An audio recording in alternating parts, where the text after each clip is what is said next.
Hello and welcome to the New Psychology of Depression, a series of programmes with me, Dr Danny Penman, and Professor Mark Williams of Oxford University. We live in a world filled with material wealth. We have never had so much political and economic freedom. We live longer and healthier lives, and yet anxiety, stress, unhappiness and depression have never been more common. Why is this?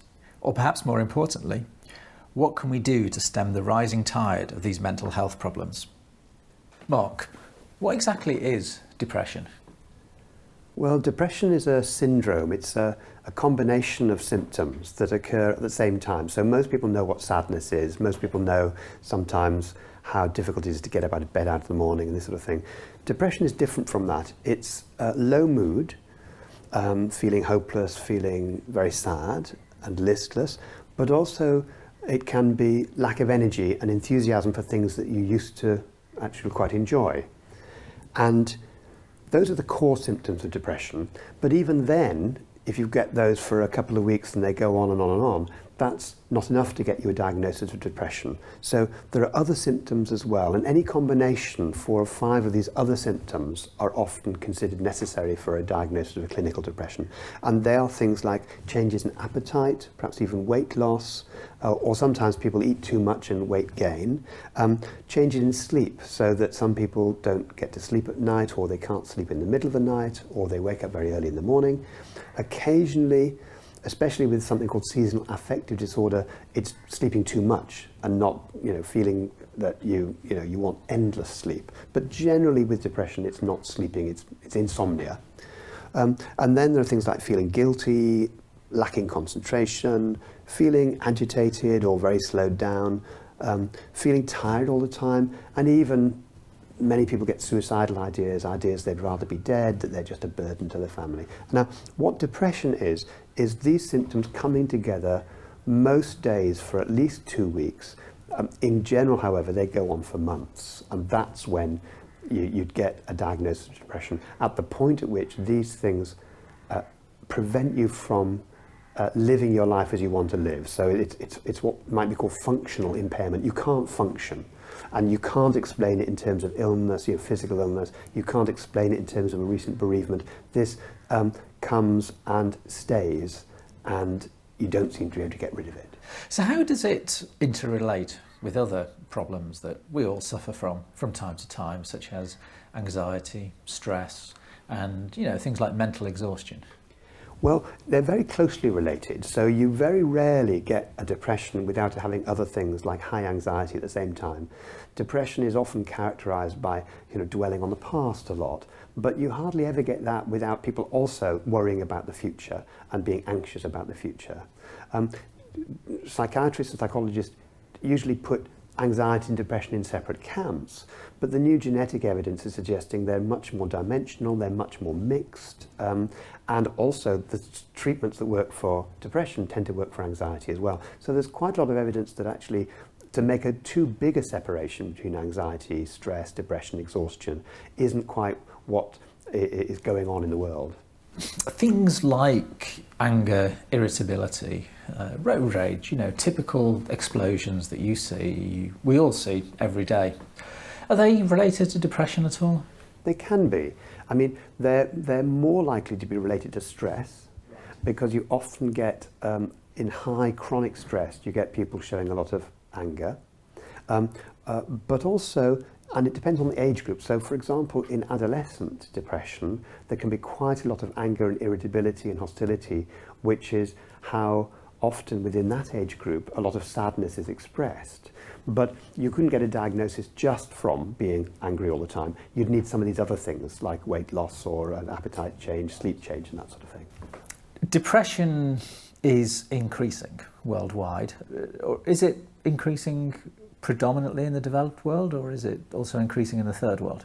Well, what we now know is that depression is rapidly becoming one of the biggest reasons for people to have basically lose years of their effective life through disability. The World Health Organization publishes data decade by decade over that, and about 2 decades ago they recognized that depression was becoming a big problem. Well, it's now arrived. So they have a statistic of the years life lost to disability, and in high and middle income countries depression is the top of the list for that.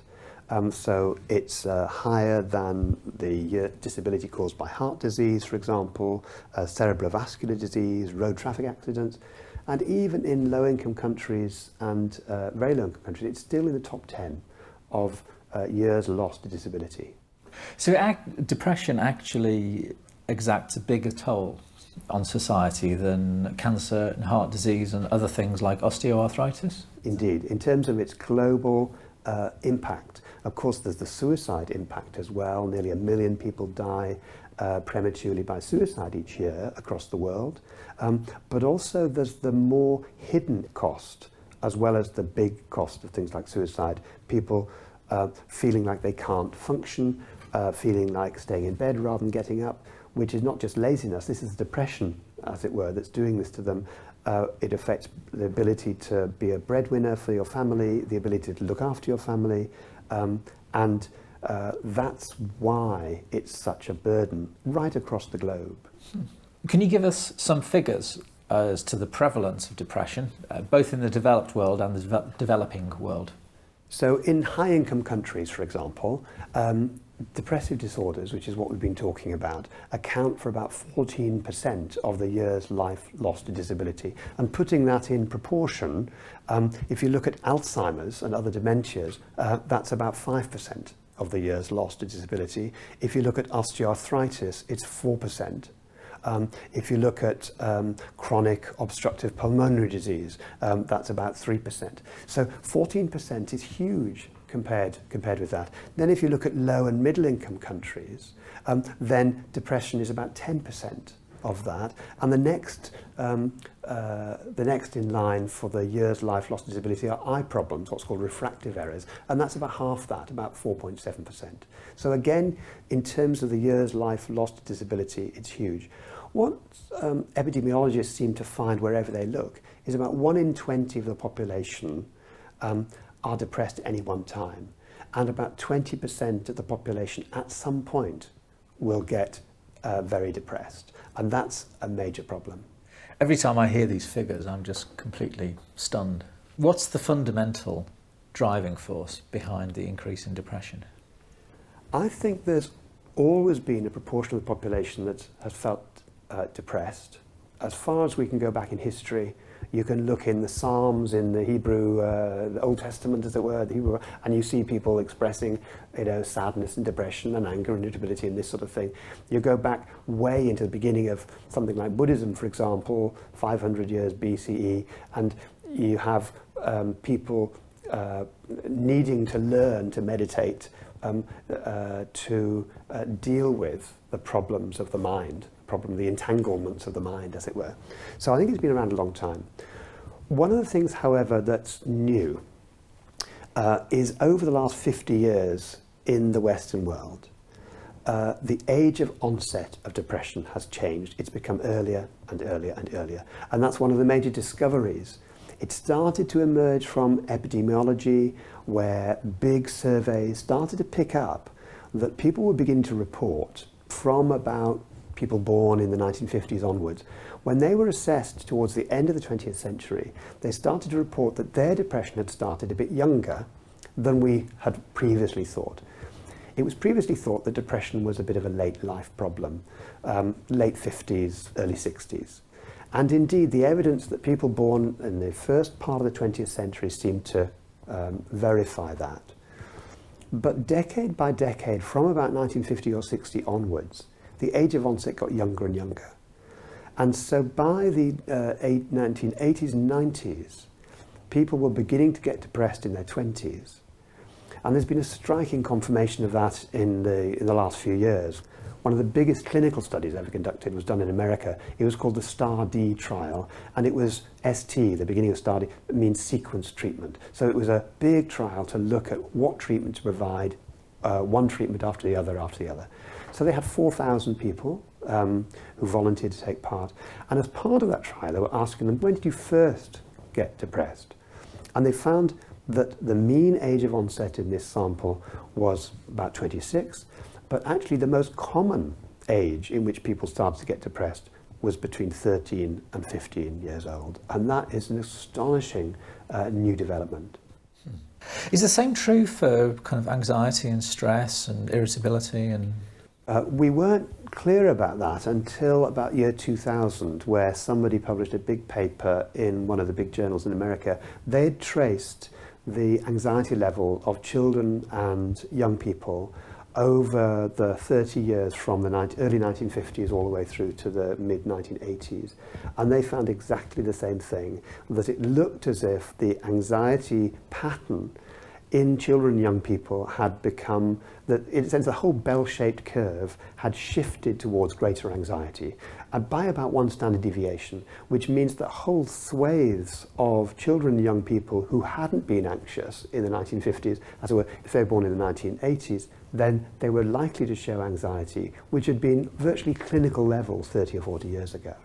I think earlier you said that what we regard as normal levels of anxiety and stress would have been regarded as a clinical level anxiety and stress 50 years ago. Is that true? Did I misunderstand that? Because that's quite an astonishing figure. That's true in anxiety. Yeah. And now that we know the same is true of depression, that is that 50 years ago people would live out most of their life without getting these crushing depressions.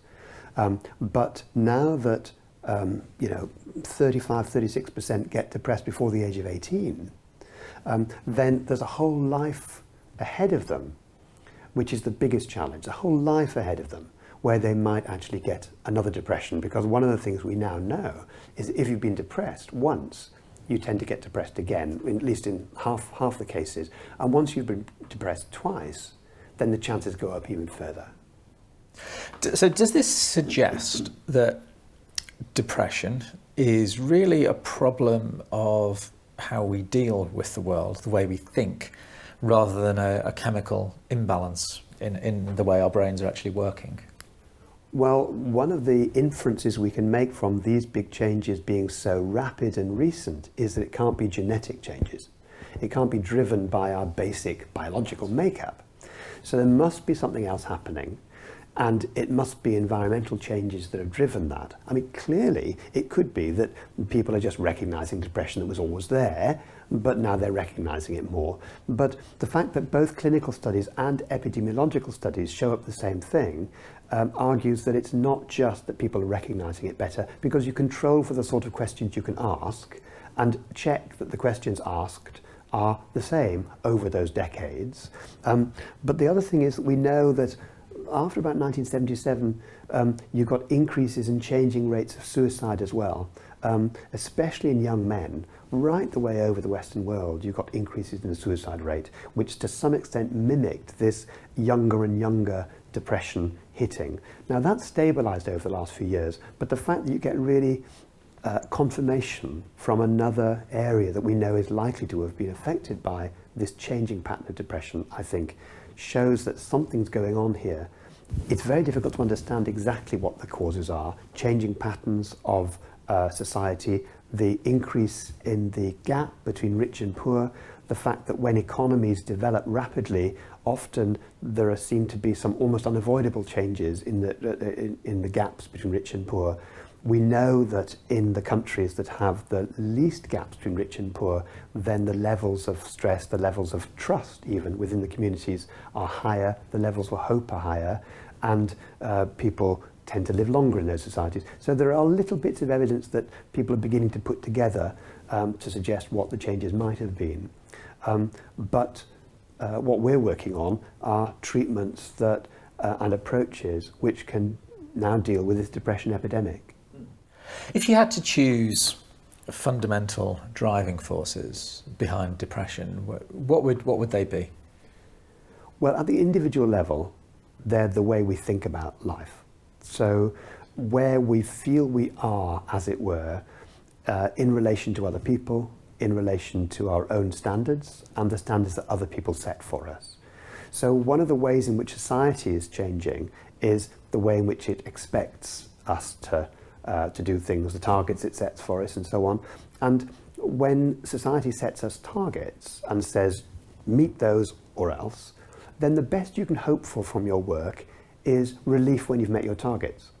In other words, if you could do a good job and feel pleased that you've done a good job because of your work, you know, if you're a heart surgeon and you've saved, you know, several lives this week, then that must be a really good sense of worth about what you've done. But what happens if you've got a target to save 6 lives this week? All you do is when you've saved 6 lives is think, oh, thank goodness that I've met my targets. You know? So suddenly it turns the possibility of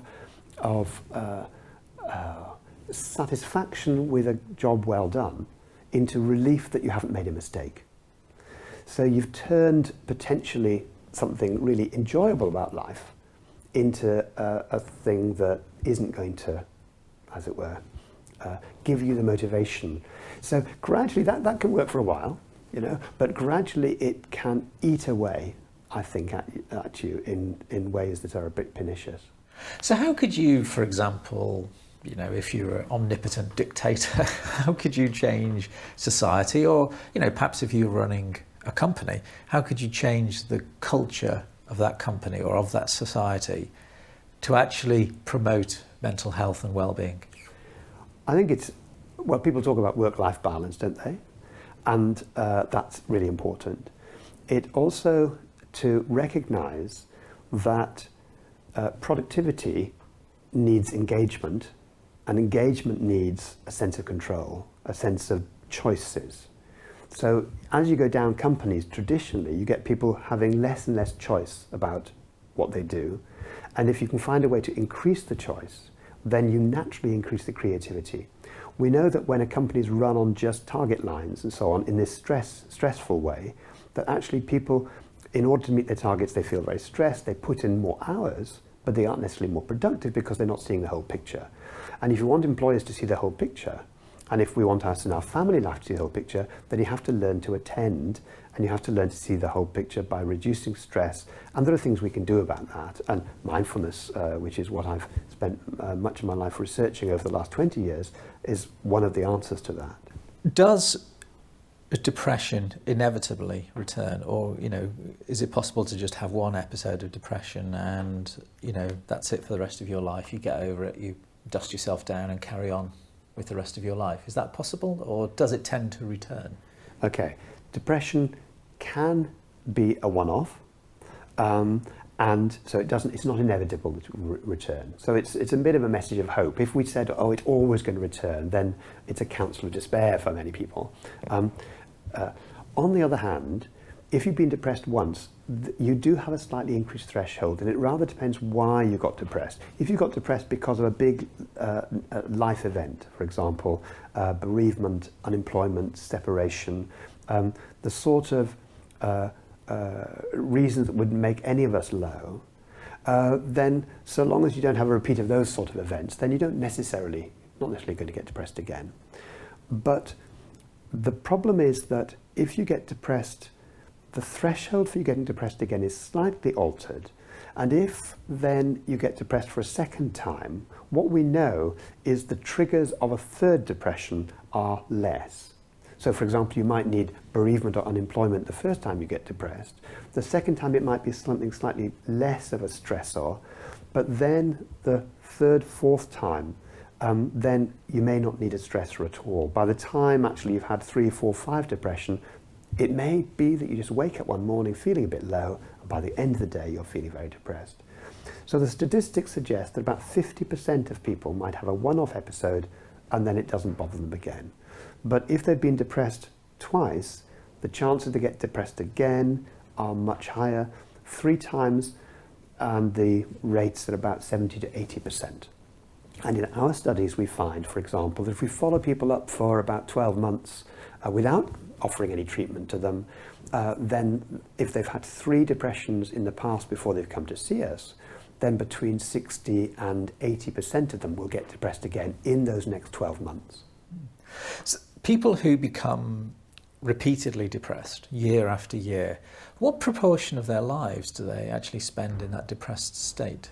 Well, we didn't know the answer to this question until fairly recently, and there's some researchers in the States who've done a long-term follow-up of a study called the NIMH, that's the National Institute for Mental Health. They started a study in 1975, and because they were able to keep in touch with this large number of people that started then, they were able to look at, how much time do people actually spend depressed if they've been repeatedly depressed. And the figures are staggering. What they found was, and it's just been published in the last couple of years, is that people on average spend 32% of their time in episode over the 20-year period. So on average, 4 months a year are spent in episodes of depression, which, considering the burden that we talked about earlier, it's an incredible statistic. That's a really disturbing statistic. What proportion of people then go on to begin self-harm or even commit suicide? There are changing rates of self-harm and suicidal behaviour, and the definitions vary. So self-harm sometimes mean people who harm themselves physically, cutting themselves and so on. Deliberate self-harm is sometimes broader than that, people that take overdoses and so on. And we know that the rates of suicide in people who've been seriously depressed are elevated compared with the general population. Now, about 1% of the population die by suicide anyway. If you've been depressed in the past, that's likely to be higher, about 4 or 5%. If you've been depressed and been an inpatient at some point in your life and been hospitalised for depression, it can be as high as 10 to 15%. So 1 in 6, 1 in 7 people die by suicide if they've been an inpatient and hospitalised for depression. But of course it's not inevitable. Most people don't die in this way, but it's always a tragedy when it happens for the family left behind and for the friends and colleagues of the person. Is suicide always linked with depression? It's the most closely linked problem, so that you get elevated risk of suicide in other mental health problems like schizophrenia, for example, or bipolar disorder, but it's the depressive aspect of schizophrenia. So many people can survive, as it were, having serious mental health problems in an amazingly courageous way, but depression takes away that hope.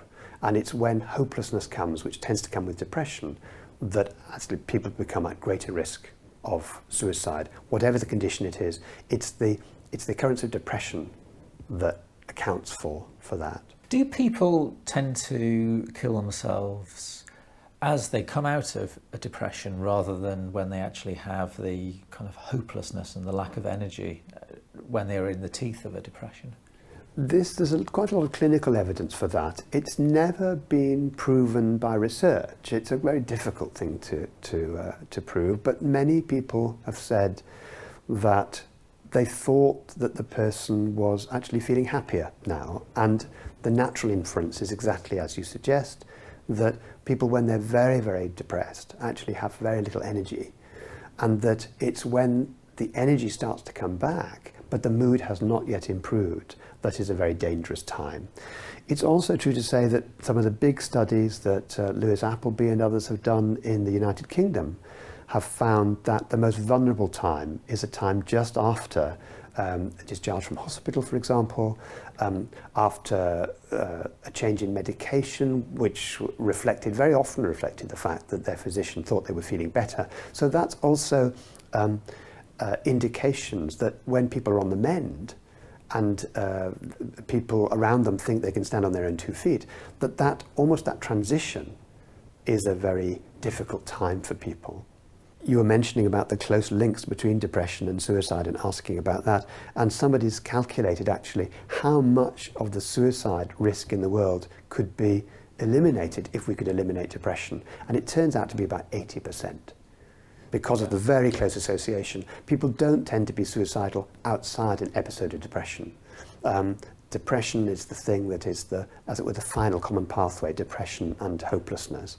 And one of the interesting things that's emerged in the last few years is that when you get repeated depressions, You can get depressed again and again, but different symptoms can be there each time, so that always those core symptoms seem to be there, like low mood and lack of interest. But the other things like weight loss, sleep loss, guilt, they may or may not be there. But our research in Oxford has found that of all the symptoms that recur when depression recurs, suicidal feelings are the most recurrent. And of course that's important clinically to realise, because it means that often doctors will ask somebody who's depressed whether they feel suicidal. Well, that's an important question to ask, but it's more important to ask, did you feel suicidal when you were last depressed? Because if people felt suicidal at their worst ever time, then there's some chances that during this episode, at some point, they're going to feel suicidal. So clinically it's important, and research-wise it's important to get to the bottom of what are the characteristics of recurrence, so we can begin to help. So what exactly does a full-blown depression feel like? It's a combination of experiences, of distortions, you might say, in the way you think, the way you feel, the body and your impulses. So if you take each in turn, your thoughts are dominated by ideas of helplessness, rejection, being a failure, not being good enough, not being worth your space in the world. You feel like the lowest of the low, and that nobody wants you, nobody likes you, and that even if they do like you, that's because they haven't found out the truth about you, you're just a fraud, and as soon as they find out what you're really like, they'll reject you. So your thoughts are dominated by that. That becomes a habit, so that although many of us might think like that for, once or twice a day or a week or a month, in depression, it's just like comes all the time. I mean, many of us know what it's like to wake up in the middle of the night, for example, and not be able to get back to sleep, and our thoughts go round and round and round. We just ruminate and brood.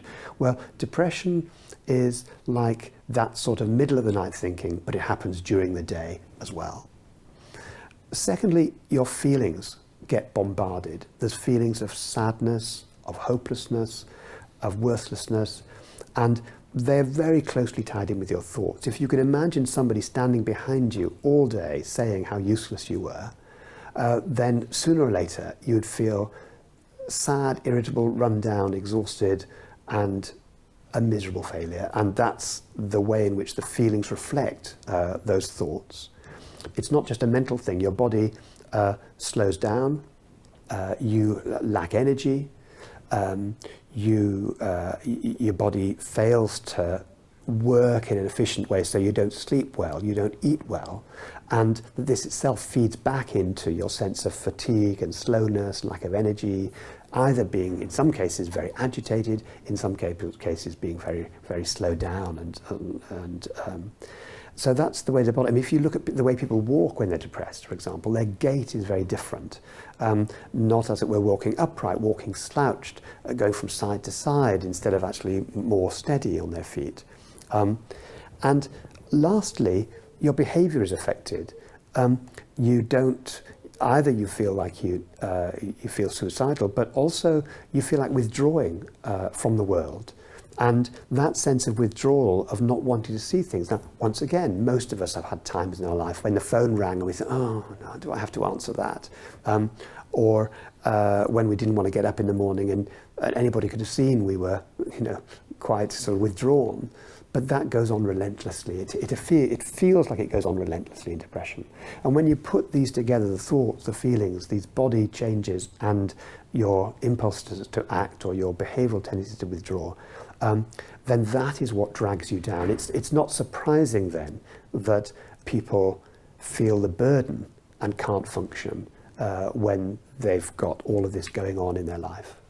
So is there any one thing that drives people or tips people over the edge from normal run-of-the-mill sadnesses or periods of rumination or reflection into a period of full-blooded depression? There are, and actually I'd like to tackle that in greater detail in later episodes, because it's exactly what tips people into other episodes that the research is most exciting over the last 20 or 30 years, and out of that comes the interest in mindfulness research. So that's something that I think we'll be able to go into detail in future episodes.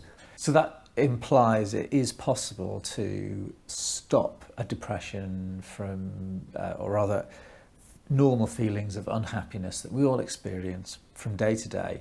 It's possible to stop that and prevent it from tipping over the edge into a clinical depression. That's the most exciting development in the last 20 years, and the way in which mindfulness is able to help people to notice when the tipping point is coming and allow you to deal with what you've got then without going down into the depths is, I think, one of the major things. And that must have huge clinical relevance. It's got huge clinical relevance because if we could find, and I'll describe that in the later episodes, if we can find that this is actually as useful as antidepressants or as other treatments, it's of global significance because it doesn't depend on medications which in some contexts are just too expensive for people to purchase. Thanks very much for that, Mark. In this episode, we were talking about the new psychology of depression and what exactly depression is. And in the next episode, we'll be talking about the major treatments for depression and how they've changed over the last century or so. In this episode, we'll be looking at the treatment of depression and how it has changed over the last few decades or so. Mark, at the moment, what are the main ways of treating depression? Well, there's two big approaches, physical treatments and psychological treatments. Those are the main two approaches, but there are many psychological treatments. I'll come to those in a moment. Of the physical treatments, there are some that are fairly rarely used nowadays that used to be used a few decades ago, like ECT, electroconvulsive therapy treatment.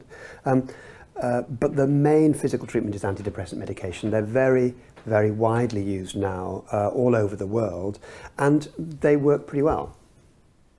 So antidepressant medication, they obviously affect brain chemistry.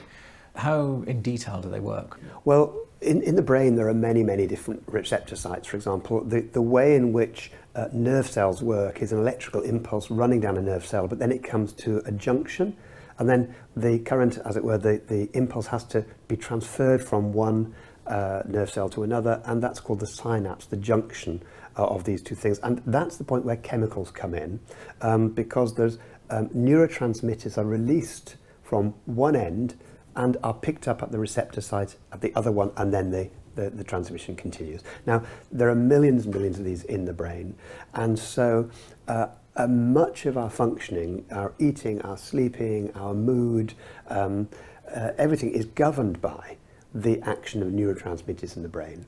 And what we know is that when they get unbalanced, then depression can result. There are many neurotransmitters. The two ones that are most thoroughly studied are noradrenaline and serotonin. And what we know is that the antidepressants that work are often antidepressants that effectively increase the availability of these substances in the brain. They usually do so by blocking reuptake. What that means is that usually when the neurotransmitter is released, if that synapse is going to be effective, it can't linger for very long. So there's got to be mechanisms for, as it were, gobbling up the neurotransmitter. So when the next impulse comes, it can release. And so that's called reuptake. Now, if you have a reuptake blocker, that means that when neurotransmitter has been released, it stays around for longer. That's one of the ways in which it works. Now, we know that it takes some time. It takes a few days for most antidepressants to, as it were, kick in and affect your mood in a notice and significant way that you actually notice it. Although they start working straight away, the fact that it takes a little time suggests that it's not just more neurotransmitter that's the critical thing, but it's actually changing the balance, the sort of changing the balance of sensitivity in the cells at the sort of sending and receiving sites. So is depression caused by low levels of these chemicals in the brain, such things as serotonin, or is it more complex than that? It's probably more complex than that, because if it was, you could just give things to increase the levels and people would be instantly happier. That doesn't happen. So what people think is that there might be something in some of the receptor sites. For example, they might be just insensitive. Now, if you get a receptor site that's insensitive, just increasing the amount of available neurotransmitter isn't going to work instantly. So that might be something. We also know that the transporter gene, that's the genetic, as it were, messenger mechanics of getting the stuff available to the brain, that might also be effective. And there's quite a lot of interesting work now at the frontier of this science looking at serotonin transporter genes, for example. How effective are these drugs? Are they all similarly effective? Well, they seem to be. I mean, the drugs that were introduced in the 1950s and 60s, what are called tricyclic antidepressants, are pretty effective. The new generation of antidepressants are about as effective. The major aspect of them is they're less toxic in overdose, for example. They're safer, they don't have so many side effects. Of course, side effects are always an individual interaction between the profile, the biological profile of the individual taking them and the biological profile of the medication, and therefore it's impossible to predict exactly what side effects come with each antidepressant. So very often a physician will try a person on one antidepressant and then say, come back and tell me if this suits you, and try another one of the same or a different class if it doesn't. So there is a part of this which is experimental, and it's always of discovery, for the physician and the person themselves in discussion to decide what works for them. But if you ask whether they work, well, it's pretty controversial. It looks as if about 60% of people in most studies, after, if you go on for a year, you'll get remission or recovery. That's depression really going down to bearable levels, and maybe there's only one or two symptoms around in any 1 week instead of these crushing weight of depression. About 60% will recover. Later data from things like the big STAR-D trial I was referring to in episode 1, that suggests that after 12 weeks on one form of medication, then about 30% will respond to that. If you then change to another antidepressant, a further 19% will respond to that. If you then change to another, in those who haven't actually responded to either of those first two, then another 14% will respond to a third. Now, that cumulative rate of about 47% over 1 year is slightly more pessimistic than many would have hoped. And there's new evidence all the time on the effectiveness of antidepressants, and some of the big meta-analyses, that's when people get all the data and all the studies together, are beginning to suggest that for mild depression, or perhaps even some moderate depression, antidepressants don't work much better than a placebo, a sort of sugar pill. But for the severe depression, which cause the greatest amount of problem, then you do see clear blue water between the antidepressant and a placebo. Now, having said all that, of course, your doctor, if you go to the doctor, will never give you a sugar pill, as it were, if you're not part of a research trial where you've got consent to do that. And therefore, the fact that you get both a placebo effect and a therapeutic effect can be for many people a lifesaver, as it were. It does change lives, it does change moods, and so nothing about the psychology or the new psychology of depression means that these are now irrelevant or should be substituted for psychology. For many people, they're a lifesaver, but probably the best estimate is 50 to 60% of people responding. And of course, one of the things that emerges from that is, well, what about the other 40%? And also, what about the people who don't respond to one or the other? And of course, some people don't want to stay on antidepressants for a long time. The major problem with antidepressants is this, that when you stop taking them, let's say you take them for 6 to 9 months or a year, and it deals with the depression, and then you feel stable. If you then come off antidepressants, then your risk of getting depressed again returns to the risk that you had before you started taking them. And that means if you've had 3 episodes of depression and your risk was 60 to 70%, you can deal with that with antidepressants for, say, a year, 2 years. When you come off them, your risk goes back to 60 to 70%. If you've had 5 depressions in the past and your risk is 90%, when you come off antidepressants, your risk goes back. Now, you might not become depressed immediately, but a recurrence is, of course, a very, very damaging and disappointing thing to happen when you thought you'd coped with it. And therefore, many physicians are saying, well, why not go on antidepressants and stay on them if they suit you? Treat it like diabetes, like it's a permanent lifetime thing you've got, treat with diabetes. But the trouble is that many people don't want to be on drugs for the rest of their life. Some people naturally come off. So in that long-term study from, I was telling you, that started in the 1970s, virtually everybody after a year had spontaneously come off their antidepressants. We know from recent data that 30% of people don't even go back for their repeat prescription. So there's a large sort of weight of evidence that people naturally come off, despite their doctor's advice, they come off antidepressants. And then, of course, they are at risk of getting depressed again. Is that risk a withdrawal symptom, or is it just they're returning back to normality and the world hasn't changed? It's a good question. If it was just a withdrawal system, then you'd expect the depression to come back quite quickly. And that does indeed happen when you come off your antidepressants, say, within 3 months, 4 months, 5 months, 6 months. When you think about it, imagine that a depression is going to last 4, 5, 6 months naturally. We know that depression naturally gets better if you don't do anything with it. It tends to be episodic. That means it comes, it's crushing when it happens, but then you get over it. Now, if you take antidepressants for an episode of depression, then if you take your antidepressants for a few weeks, the depression is, as it were, still there underneath. The biological process is still at work. If you come off prematurely, the depression comes back pretty quickly. That's what's called a relapse. And that's where you get this sort of a kickback effect. However, if you've taken antidepressants for 6, 9 months, a year, that has covered that episode of depression. And when you come off, you'll be okay for a while, probably. But then there's what we call a recurrence, as opposed to a relapse, which is that within a year or two, the depression tends to start again. So it's probably not just a kickback effect, a withdrawal, although some antidepressants are harder to come off than others, and some, and you always, of course, need your doctor's advice. If you're thinking of coming off antidepressants, you always go and see the physician who's given you them, who's prescribed them, and ask their advice, and they'll help you. Because some are easy to come off, others are much more difficult, and you can get a lot of other symptoms, a lot of flu-like symptoms from some, for example, and you need to have a doctor's reassurance that these are recognizable and that to help you get through that so you can get out to the other side. So does this mean the only long-term solution to depression is a psychological approach? Well, yes, in a sense it is.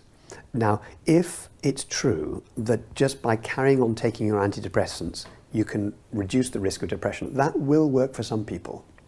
And for those who've been advised by their doctor that's to do, and if they're happy with that, and it doesn't cause great side effects, then there's no reason why they should suddenly stop their antidepressants. Of course, there's still a bit of a risk of relapse coming, even if you carry on with your antidepressants, and that's where you can supplement them with psychological skills and psychological therapies as well. But we do know, and this is in a sense turning to our second major strategy, that there are psychological approaches that help, and that when they help, they actually also protect against relapse and recurrence. So let's come to psychological treatments. What are the main psychological treatments at the moment? There are 5 or 6 psychological treatments that work well in dealing with acute episodes of depression. The one that's got most evidence for it is cognitive therapy, so I'll come back to that.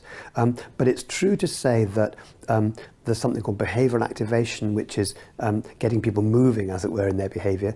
There's something called interpersonal psychotherapy, which is as effective as cognitive therapy in trials, which deal with things that happen in your interpersonal life. I mean, it's an individual therapy, but it deals with things like guilt, with role transitions, with interpersonal effectiveness, these sort of things. In the early days, people thought that psychodynamic psychotherapy, sort of Freudian and more analytic psychotherapies would be good. And there wasn't much evidence for that, but then there wasn't much evidence collected, so there weren't many scientific studies. And indeed, as people began to make those approaches, more psychoanalytic approaches, more structured and shorter, then for example, there's something called psychodynamic interpersonal psychotherapy, which they got it down to 15 sessions, just like other psychotherapies, and they found that it worked pretty well.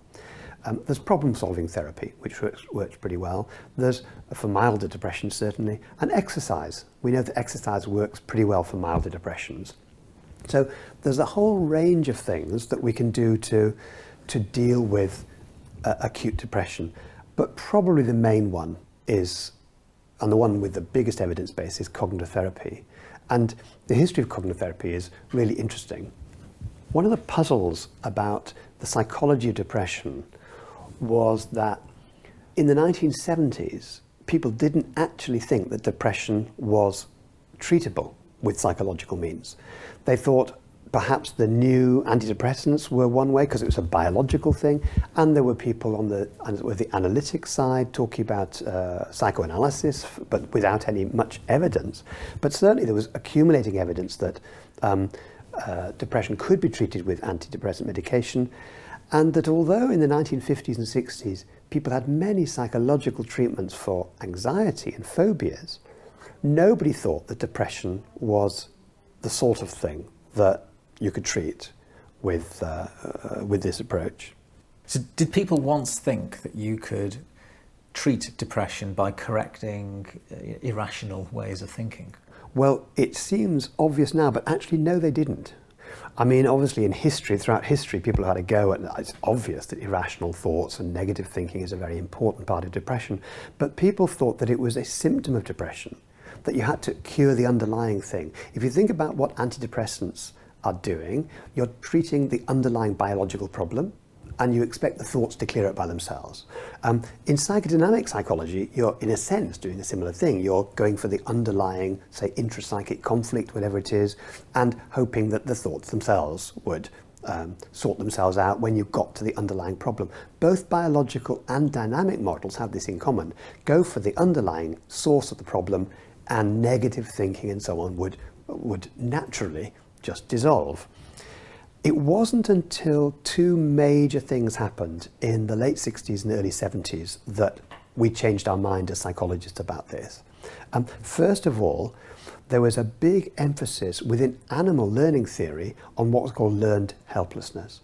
There was a professor in the United States called Martin Seligman who found, almost by accident, that when he had animals in experiments that had been subject to uncontrollable stresses, electric shocks, noise, this sort of thing, that if they were then used in another experiment, in the days when you did this sort of animal experimentation, in another experiment where they could actually escape the stress they were going to be put under, he found that 2/3 of them didn't escape. It was almost they'd learned to be, as he described it, helpless. That they learned that there was nothing they can do. He called it response outcome independence. And they would learn that, well, there's nothing I can do. And he said, you know, this could be a model for depression. And he started to look at human laboratory experiments and invited ordinary people, well, students anyway, to come to the laboratory and to be subject to stress that they couldn't control, or anagrams they couldn't do, or little problem solving they couldn't do. And then he began to wonder, if they can't do one, what's their effect on the next thing they do? That's where I started my PhD studies. I mean, my interest in depression started in 1975, 1976, when I started to research, why do some people who fail then expect to fail on the next task? Whereas other people who expect to fail, it galvanizes them for the next task. And that had been what Seligman was interested in. It was what my colleague John Teasdale, who was my PhD supervisor originally, was interested in. And so that's what I worked on for my doctoral studies.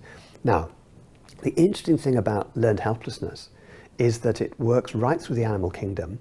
And it suggested that when you have human depression, you have to discover what it is that makes humans begin to, as it were, learn from one event something which may not be true of the next event. You know, I've just failed, does it mean I'm going to be a failure in the future? In as much as you believe that, then you're going to have problems. You know, you're not going to, if you think I'm not going to enjoy this party, therefore there's no point in going, you're making an inference about the next event based on your experience, and therefore you begin to reduce what you do in your life. But Seligman didn't have any treatment. He had a great theory, which then started to be picked up by undergraduates and graduate students all over the world, taught in medical schools all over the world. Very famous theory of depression, but no treatment. So people started to come out of medical school, come out of psychology, come out of clinical psychology training, saying, well, we've got a theory, but what can we actually do and offer to our patients? And then there was somebody called Tim Beck, Aaron Beck, who'd been working in Pennsylvania on something that he called cognitive therapy. Now this, of course, elicited a great deal of interest, because cognitive psychology was the zeitgeist within experimental psychology.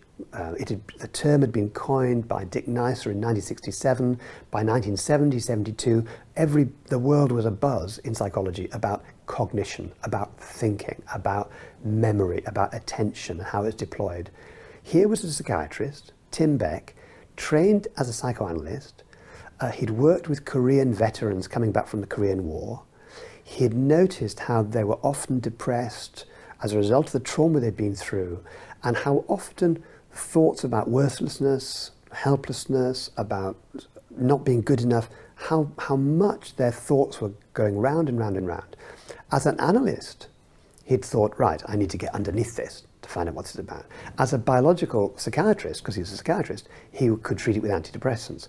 But his amazing insight was to say, what would it be like, what would a theory look like if the thinking that's going on in their mind was actually part of the cause of their depression, and if not the cause, part of what was maintaining the depression. And that one insight led him to start asking his patients, why don't every time you feel down, just catch what went through your mind just the moment before? And he started to notice that people began to be able to catch their negative thinking, that there was often a flash, it might be very fast, it might be slow, of a negative thought, and he started to get people to write them down and then say, look, what if this is the depression speaking? What about seeing whether the depression is telling the truth or not? Let's take these ideas about how useless you are, how much you've always failed and so on, let's write them down, and let's actually be a bit of a scientist here. Let's look at them, look at the evidence for, the evidence against. And soon he began to find that this was liberating huge swathes of his patients without having to do long psychoanalysis and without having to do biological treatments. And in 1977, he and his colleagues, Gary Emery, Brian Shaw, John Rush, and him, published the first randomized clinical trial where they compared antidepressants for properly diagnosed depressed patients with this new, what called cognitive therapy. And it was astonishing. Not only did it do as well, there was some suggestion that it could do better with this ability to test out your thoughts and change your behavior in these interesting ways. And that was the major change in depression in the last 50 years, I think. Presumably this insight was revolutionary. It was, and like most revolutionary insights, after the fact, it just seems so obvious. I remember in the mid-70s when I started to read Beck's work, thinking that it was trivial, and that I don't really even need to read very much because it's so obvious that when people are depressed, they get negative thoughts. We need to go underneath the problem. Just to deal with negative thoughts was a trivial way of approaching a really hard problem. But now, when you look at the work by Chris Podesky and Dennis Greenberger, their book Mind Over Mood is an incredible bestseller for obvious reasons, because people can do this by themselves. David Burns, the Feeling Good, the new mood therapy, work that Beck himself has continued to do and his colleagues has revolutionized the study of depression. I mean, one of the other indications is that my colleague John Teasdale, when he was a psychologist and due to move to Oxford to start off one of the first laboratory programs in the psychology of depression anywhere in the world in 1975, that he was advised by his colleagues there that this would be a waste of time. Everybody knew, they said, that depression was a biological problem or needed some long-term analysis. But as a biological problem, what's the point in dealing with psychology? Psychology is an epiphenomenon. Psychology is the epiphenomenon. You can't treat depression by dealing with something which is just a surface epiphenomenon. And how wrong they were, because Teasdale's work has turned out to be the most influential work, together with Tim Beck, I think, in the last 40 or 50 years. And you were his student. And I was his student. I was very lucky to be his student. Just a point of terminology, really. What's the difference between CBT, cognitive behavioural therapy, and CT, cognitive therapy? there's actually no difference at all. CT tends to be used in the United States, cognitive therapy, but there was a long history of behaviour therapy in Britain and Europe before cognitive therapy came along, and therefore cognitive therapy was sort of seen as an add-on to behaviour therapy, and therefore cognitive behaviour therapy is the word coined in Britain and Europe. But actually it refers to the same set of procedures. So is it possible to tell which patients are going to respond most favourably to the likes of antidepressant medication or CT? It's really interesting that you asked that question, because one of the earliest studies asked exactly that question. And what they did was they gave people a scale which they call learned resourcefulness scale. And it measured basically how much you tend to take an active approach to your problem solving, or how much you prefer a passive approach where people do something for you and to you rather than you taking active approach. And what these early studies found was that people that tend to like to take an active approach to their problem really respond to cognitive therapy, but don't do too well with antidepressants. Whereas people that tend to be passive do pretty well with antidepressants, but actually they don't do too well with cognitive therapy. Now, how can we check that out? Well, one way of checking it out is giving people, like say, if somebody comes for cognitive therapy, it's been found that if you give people a little leaflet, 6-page long, at the first session, and you say to people, in fact, this is one of the first things that John Teasdale did with my colleague Melanie Fennell, who still works with us here in Oxford, and then you say, part of your homework for this week is to read this and see whether you like it or not. You know, tell me what you think of it. This is what we're going to be doing together, and I'd be interested in your response. Well, they came back in session 2, and how did you get on? Was the question with this leaflet. And some people said, it was just describing me. I felt I was the person referred to there, and it was exactly what I think I need. And other people said, I didn't get on with all this business about taking an active approach. I've got a biological depression. I'm not sure about this at all. Now, if you transcribe that and put it on a 7-point scale from +3 through 0 to -3, they found that scale predicted outcomes after 12 weeks just about as well as anything else. And the people who took to it in those early days actually worked hard, did the homework that they had to do, got a lot of benefit. Those people that were saying, I don't know, they didn't make very much progress in the first few weeks. They didn't make very much progress in the last few weeks either. So there are ways of telling. It's a matching process between what people think is plausible for them, what they think the model of their illness is, and if you get a meshing between people's own feelings about what's going wrong and what you're offering to help do about it, then you get that sort of gelling, you get that enthusiasm, and you get a lot of progress. Are these underlying character traits that determine this, or is it a character of the depression that they're suffering from? It's quite possibly both. So that we don't, and actually the truth is we don't know, so that there are underlying traits in how passive and active people are.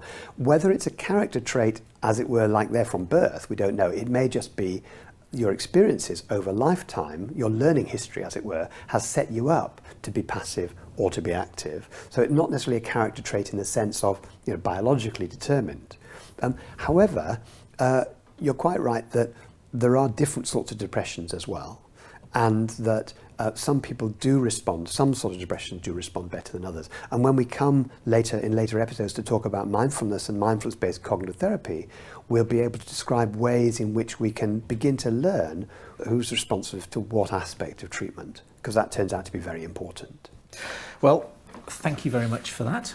In this programme, we were looking at the treatment of depression. And in the next episode, we'll be looking at why people relapse despite their best efforts and the best drugs available. In the previous episodes, we looked at depression and the treatments available. In this episode, we're going to look at why depression tends to return. Mark, can you summarise where we are with treatments for depression today? Okay, so in the previous episodes we looked at depression, what it is, as you say, and we noticed that there is acute depression, but it tends to come back. And so now people distinguish between the episode itself of depression and then response to any treatment. And if that response is sort of held up for a few weeks, maybe 8 weeks of being symptom-free or only having very mild symptoms, you call that a remission. And then if that goes on for a few months, you call it a full recovery. And we've seen that acute treatments like antidepressant medication seems to treat successfully about 60% of people. Same is true of cognitive therapy as well. About 60% respond really well. But as we've seen, the problem is that still most people either don't seek treatment or they don't get treatment, or if they get antidepressants, they stop taking them. So relapse is a huge problem. One of the problems with relapse is it wouldn't matter if people, say, got depressed very late in life where relapse, there wasn't much time for them to relapse. But as we've seen, one of the big changes over the last 50 years is that onset is getting earlier and earlier, and therefore there's a whole lifetime ahead of people when they've been depressed for the first time where they may be at risk of getting depressed again. So this relapse, it's not anything to do with withdrawal symptoms. This is just people returning to their underlying nature, as it were? There is some evidence that some forms of depression are genetic. At least they have a high genetic loading in them. Of course, when you know that something's genetic, it doesn't mean there's nothing you can do about it. You can intervene. People might have a genetic condition that means they can't eat certain stuff, for example, so they stay away from that stuff and it's fine. So genetics doesn't mean there's nothing can be done. So even though the most genetically highly loaded depressions may start early, they may be most recurrent, it still doesn't mean that we can't intervene. But most depression is not genetic, is it? It's mostly a psychosocial problem?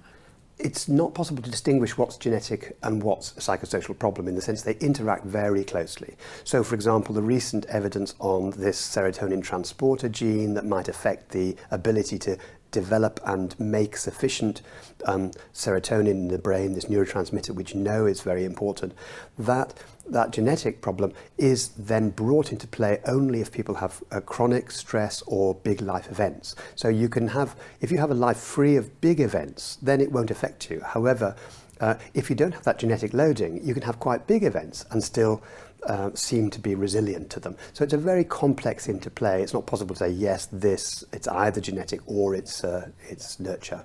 For somebody who has just been successfully treated for depression, what can you do to reduce the risk of relapse?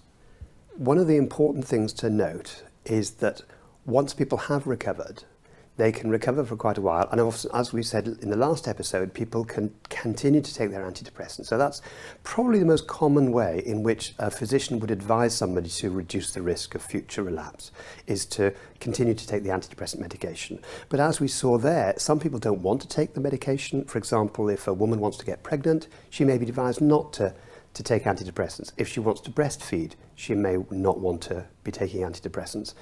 And many people either naturally stop when they feel better, because how many of us continue our treatments after we feel better? We may just forget to take the pills, for example.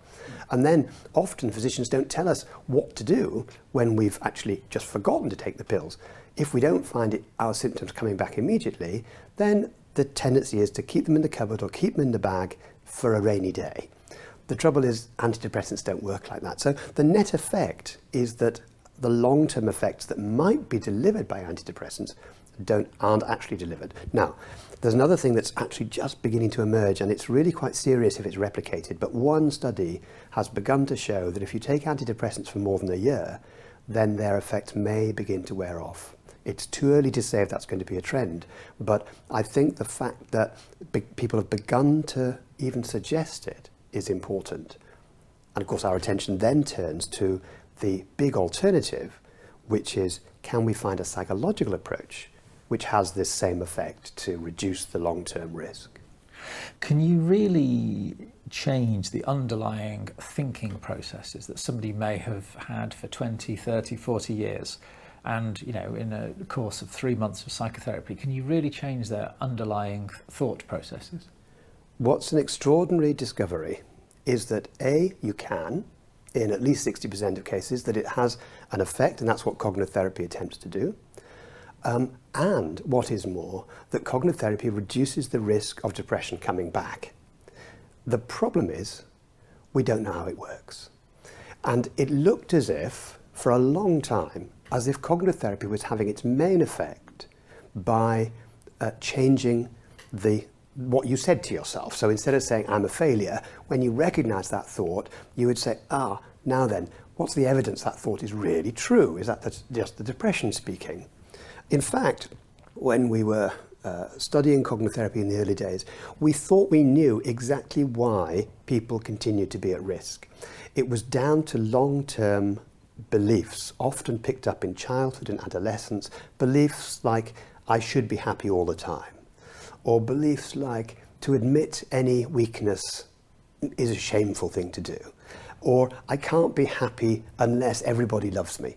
Now, these in themselves are not depressing, but when you get certain circumstances, so for example, if you think that one failure means you're failure as a person, then you're perfectly okay until you start failing. But then you conclude, I'm a failure as a person. And in addition to having to do with your recent failure, which is bad enough, you now have to deal with something else, which is feeling a failure as a person. Or for example, you may think, I should be happy all the time. Now that's not by itself a depressing thing to think, but what happens if you feel sad? Now, not only do you have to deal with your sadness in as skillful a way as possible, but you now have to deal with something else, which is you should be happy. You now feel guilty as well as sad because you've just violated one of your sort of fundamental attitudes and beliefs in the way you work in the world.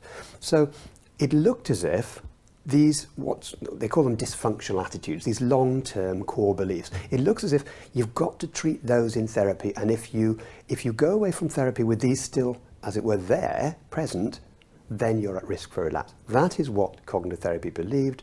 That's why we measured these things in people when they're depressed, and we found lots of evidence, we and many teams around the world found there's lots of evidence that people when they're depressed, they have lots of these dysfunctional attitudes, core beliefs like, I should be happy all the time.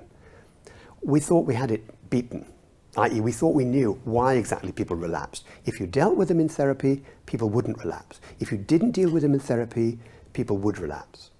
And then we had a great surprise. Study after study began to show something which prevented that theory from being true. They found that when you recovered, even with antidepressants, these core dysfunctional attitudes also went back to normal. In other words, what we thought was a major causal factor in, creating the conditions for relapse, it turns out that antidepressants affect the same process.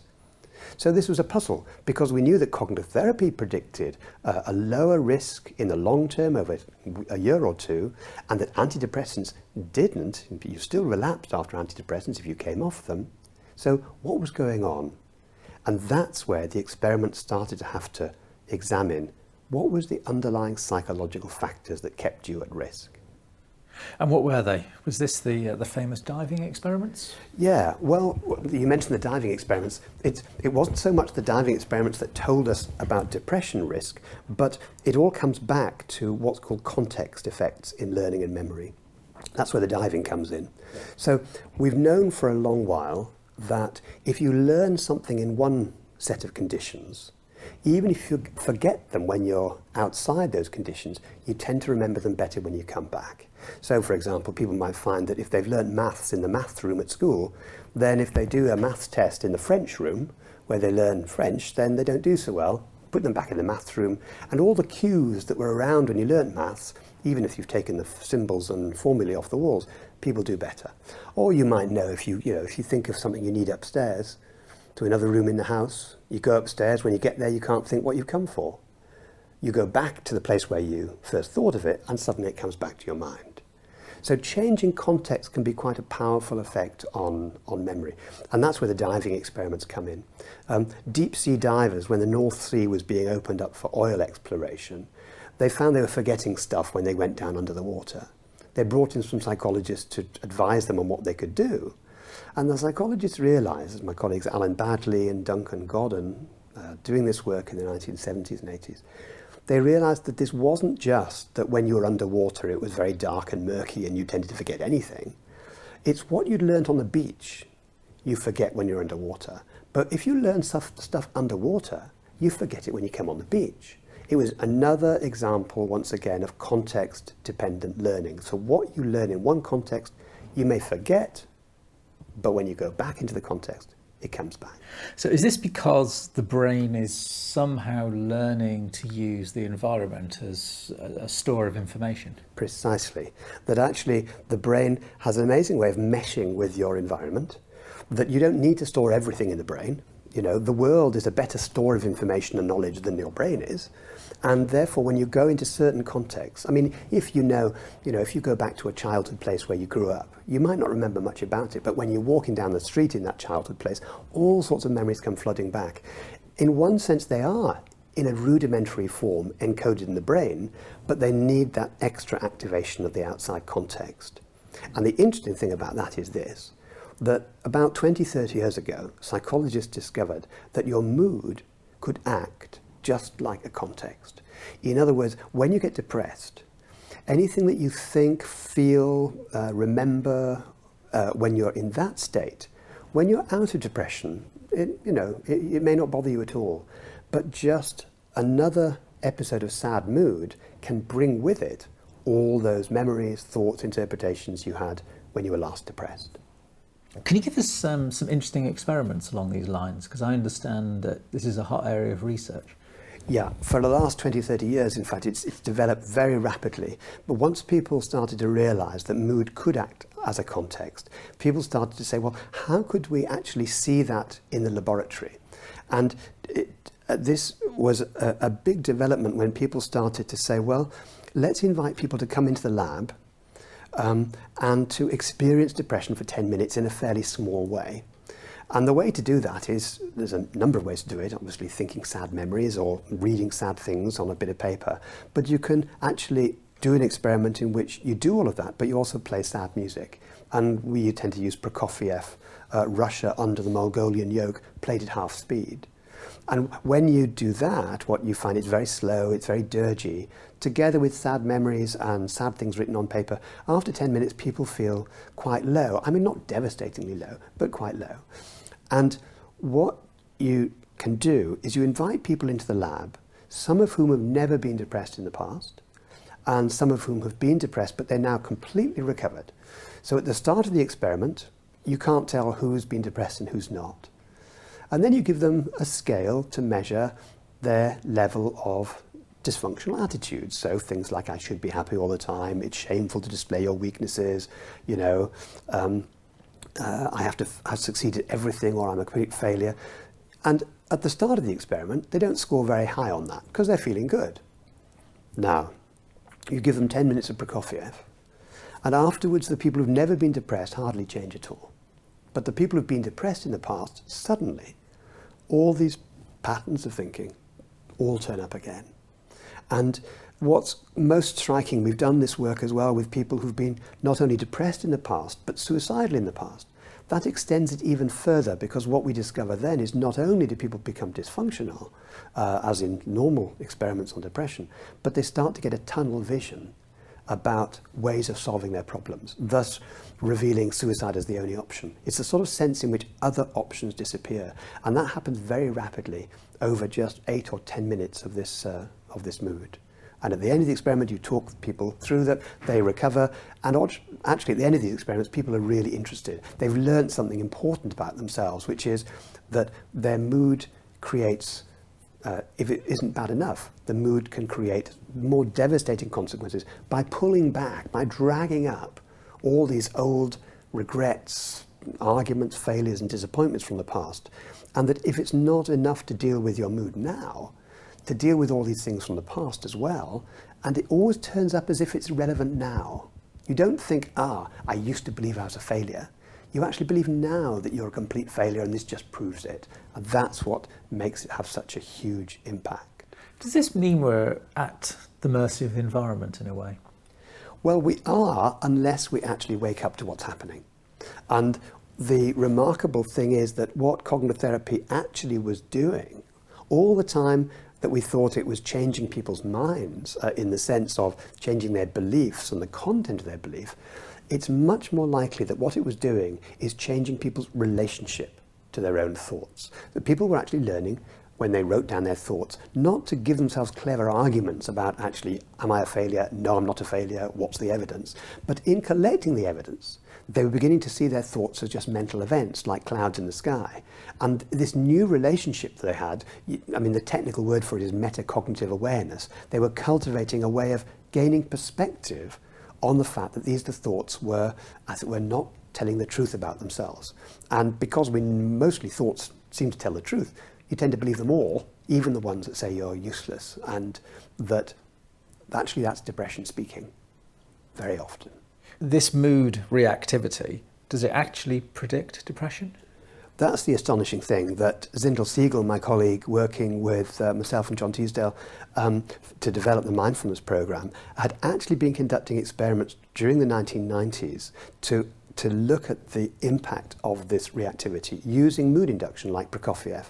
And what he found, he first of all took people going through the Clark Institute of Psychiatry, the Centre for Addiction and Mental Health in Toronto, and some of the sample were getting cognitive therapy, some of the sample were getting antidepressants. And at the end of that treatment, they were all in remission, they all looked pretty good, they weren't depressed anymore, but now he gave them this dysfunctional attitude scale before and after a mood challenge. And he found that those who'd had the antidepressants looked good, their scores were low until he gave them Prokofiev. And then, as the sad mood began to take hold, so their associated thought patterns begin to wind themselves up. But in the people who'd had cognitive therapy, as their mood began to go, and their mood, it went down like anybody else's, but they didn't change. In fact, in some, their dysfunctional attitudes became more functional rather than more dysfunctional. And then, when he looked over the next few months and years, whichever group they were in, those who had responded badly to his mood induction were the people who relapsed.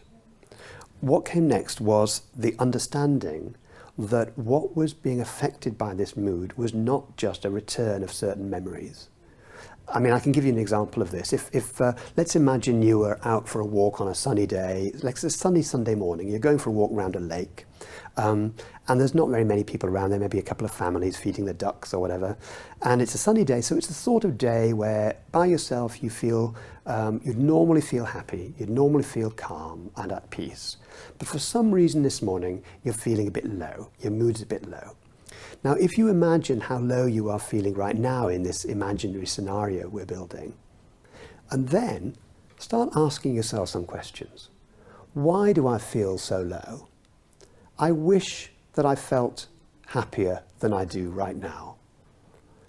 What's going to happen if this mood persists? What's it say about me that I could get this depressed on a sunny Sunday morning like this? Why? What's it say about me? Where's it going to end? Now, how do you feel? Most people say, I feel even worse. That's really interesting because there's nothing in those questions inherently which are depressing. But what's happened is a certain mode of mind has worked up. And basically all those questions are there to try to help solve the problem of your mood. But because they are, as it were, volunteering to help, you tend to keep on asking them. But most people find that their mood begins to go down rather than up. It's evoked a problem-solving mode of mind which is very language-based. You've started thinking, and often people then, the thinking turns into overthinking, or what we call rumination or brooding. And the question why, often you search your memory for why you're feeling like that. And one thing we know about memory, as we've just said, like the context effect, is like diving back into the place where you had lots of negative memories and events in the past. So the question why starts bringing up really negative things from the past. Your mood begins to deteriorate any further. And then you start trying harder to think, why am I depressed and where's this going to end and so on, all in the service of making yourself feel better, but it's tragically backfiring. And two things have happened. Two major processes have been brought online. Rumination, or brooding, and avoidance. It's all in the service of trying to avoid going back into the depression, into the slough of despond again. I mean, you say they're questions, but, well, they're almost accusations. People are accusing themselves. I mean, that's the way it seems to me. Absolutely. And they're often buried in questions. So if you ask, what's wrong with me? That seems like a question. But if you notice the structure of the question, it's already assuming there's something wrong with you, and if only you could find out what, then it would be better. Or if you say, what's going to happen if this doesn't end? Guess what? It's assumed that it might not end. So you've just frightened yourself in the very asking of the question. Do people who become repeatedly depressed, are they more diligent than the rest of us, for example? They're more determined, they're more perfectionist? That is often the case. It's not so much, that can happen. It's not, however, just perfectionist in the sense, it's reaction to your own sad moods by wanting things instantly to be better. It's often an intolerance of sadness. You want to solve the problem and you want to solve the problem now. You can understand why that should be, especially if you've been depressed many times in the past. You really, really don't want to go there again. And yet, this pushing away, this avoidance, often is a problem. There's a certain proposition in psychology, what we resist persists. And lots of experiments, which are often called the white bear experiments. And they're experiments that go a bit like this. I want you to think about anything for the next minute, but do not think of a white bear. Or I want you to think of anything for the next minute, but do not think of a pink elephant. And guess what? People either can't get pink elephants or white bears out of their head for that minute, or when they stop trying to suppress them, they come back with greater force. Now, if it was only white bears and pink elephants, that'd be one thing. But my colleague Tim Dalgleish in Cambridge and Jenny Yeend working in Cambridge have done this experiment with negative memories, asking people to describe the negative events from the past, selecting one, and then saying, just make sure that doesn't come into your head for the next little while, next minute or so. And people may be able to do that quite well, but afterwards it bounces back. And what's even more significant, when they do another memory test over the next few minutes, looking at negative and positive memories from the past, those who have tried to suppress one negative memory, just that one, they find they're faster to retrieve other negative memories in their past. So the effect of trying to suppress one negative memory has actually made the other ones sort of grow much more forcefully. So it's a very good example of this, what we resist persists. And so you have two problems here. Rumination can get you entangled in these questions that can drive your mood down and down. Why me, why me, why me? Or why am I so depressed? And avoidance, or trying to stop and suppress your memories, can actually make other memories, if not that one, actually come back with greater force. This is very significant because what it suggests is this, that when people are beginning to get depressed again, it's not just certain memories and attitudes and interpretations. It's not just the content of their mind as we used to think in cognitive therapy, but it's the whole mode of mind that comes up. This mode of mind that actually begins to try to solve the problem for you actually turns out to be not a very good problem solver in this particular case. And I think there are a number of reasons why that is. So in order to understand that, we have to understand, why is this mode of mind so persistent? The lake example, for example, when you're walking around the lake and you feel all this sort of attempt to try to avoid, I don't want to get depressed again, and to ask yourself questions. For one thing, it comes on automatically. That's the first thing about this mode of mind. It's often automatic. It's very preoccupying. It mainly uses verbal, ruminative thinking.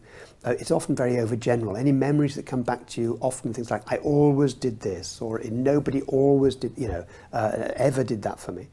And this overthinking, it's designed to do something to change the current state. It's what we call discrepancy-based processing.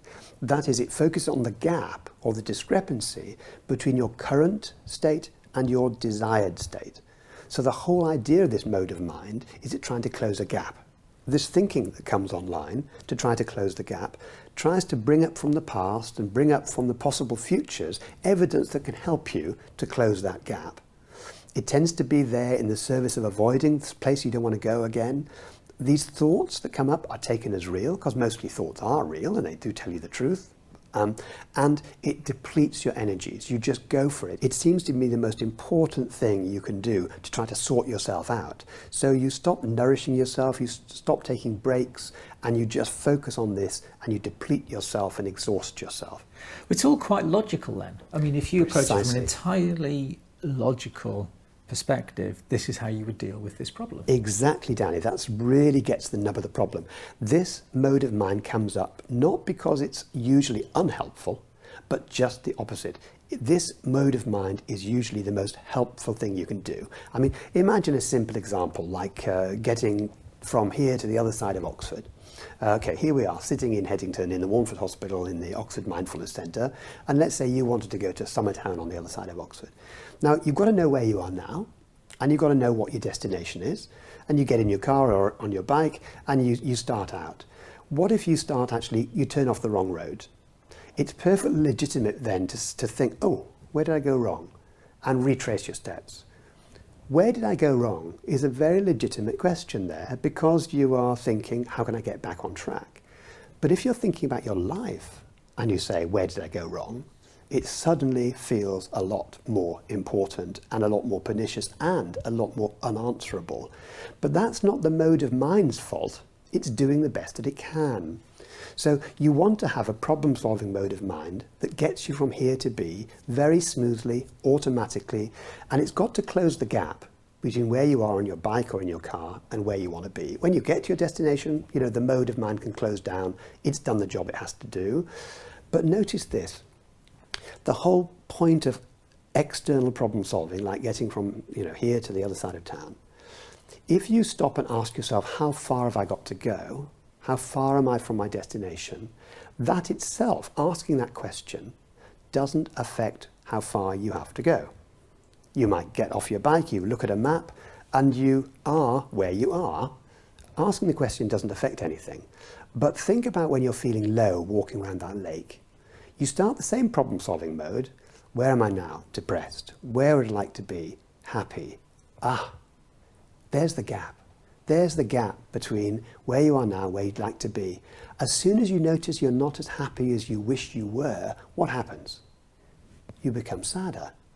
Now that's very different. What's happened is the very mode that normally solves your problem so elegantly, so automatically, without any thought or, by your leave, as it were, which gets us out of a whole slew of fixes, all of that now starts to backfire, because the same mode of mind, actually, when you apply it to yourself or your mood, begins to make the gap larger.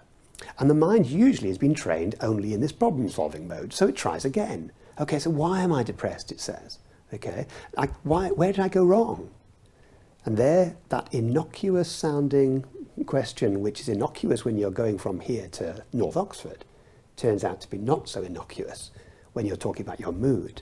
And you get yourself entangled more and more, and all of us do this from time to time. We find ourselves entangled more and more in these ever deepening questions as our mood goes down.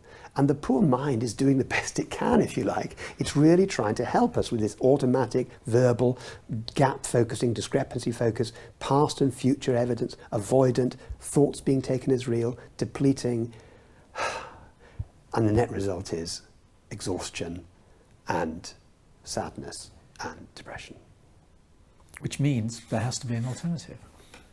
That's right. It points towards an interesting alternative, because the purpose of the research we've been doing over the last 20 years is to try to find something which can help people even between depressions when they're well, because we know there are periods for most people when they're well, to prevent the next episode of depression. When you think about it, depression keeps coming back, but why in the past, from the 1950s onwards until the 1980s, we only had one thing. We either treated it with antidepressants or we treated it with cognitive therapy, but both of them work, but you have to wait until people are depressed. They are treatments. They are treatments for the episode of depression. If you had the same house fire in the same place for 2 or 3 years running, eventually the fire officer would be called out to say, what's structurally wrong with this house that means it keeps going up in flames? And so you wouldn't want to just say, well, we'll just call out the fire brigade year after year after year. And the point is, with treatments of depression, we want to get beyond calling out as it were, the treatments year after year after year. Can we find a way? Now, this mode of mind is really interesting, because it may well be that even when people are well, they can begin to see the evidence of this mode of mind showing up, and therefore we can train people to recognize it a long time before they get depressed again, which will stand them in good stead for seeing the tipping points and being able to, as it were, steer out of the skid before they actually get into another depression. This is mindfulness-based cognitive therapy? This is exactly mindfulness-based cognitive therapy. It's basically saying that, look, if your mind is doing the best it can, you don't have to criticize yourself for this. You just have to recognize when that mode of mind is turning up and actually backfiring, inadvertently backfiring. It also says that people are vulnerable, and this is the new theory that came out of the last 20 years, that what keeps people vulnerable to depression is that some people are highly sensitive to their sad moods. So that some people, a small amount of sad mood produces a great context effect in which all these content and processes keep coming back. Other people can have a lot of sad mood and somehow they don't have these avoidance, rumination, sad memories coming back. That's the essence of what keeps people vulnerable, and that's what we need to tackle in our new ways of helping people stay well after depression. It is ironic, though, that a technique developed 2,500 years ago is proving to be so relevant for the modern world. It's extraordinary, and I was very skeptical at first. And in the next episode, I want to go into detail about what mindfulness is and why something developed 2,500 years ago, when combined with modern science and modern cognitive therapy, can actually powerfully reduce the risk of depression coming back. Thank you very much. In this episode, we were looking at the science of why people relapse back into depression. And in the next episode, we'll be looking at a new approach to preventing depression known as mindfulness-based cognitive therapy. Mark, how did you first become interested in mindfulness? Well, it was almost by accident. My colleagues Zindel Siegel and John Teasdale and I came together in order to try to find a way of dealing with recurrence in depression. It was already known by then that if you gave certain forms of psychotherapy, not only in the acute phase, but as a maintenance treatment, perhaps for once a month for a year after that acute treatment, it could reduce the risk of relapse even further than the original treatment. And the MacArthur Foundation in America had a psychobiology of depression initiative, and they wanted to come up with the similar sort of maintenance form of psychotherapy which came out of the cognitive therapy tradition, and they asked Zindel Siegel to get that together, and he invited John Teasdale and myself to join him to come up with a new form of cognitive therapy, a maintenance form of cognitive therapy. So we met and we reviewed the evidence, and it actually seemed like if cognitive therapy worked for people, their risk of relapse was already pretty low. There was very slim chance that we could do better than that. I mean, you know, there's always a chance you might decrease it by a few more percentage points, but if you want to evaluate a clinical trial, you need huge numbers to do that. And so we asked permission of the MacArthur Foundation and Professor David Kupfer, who is leading this initiative, if we could change the focus to try to prevent a new episode of depression in people who were well. In other words, we knew depression was episodic.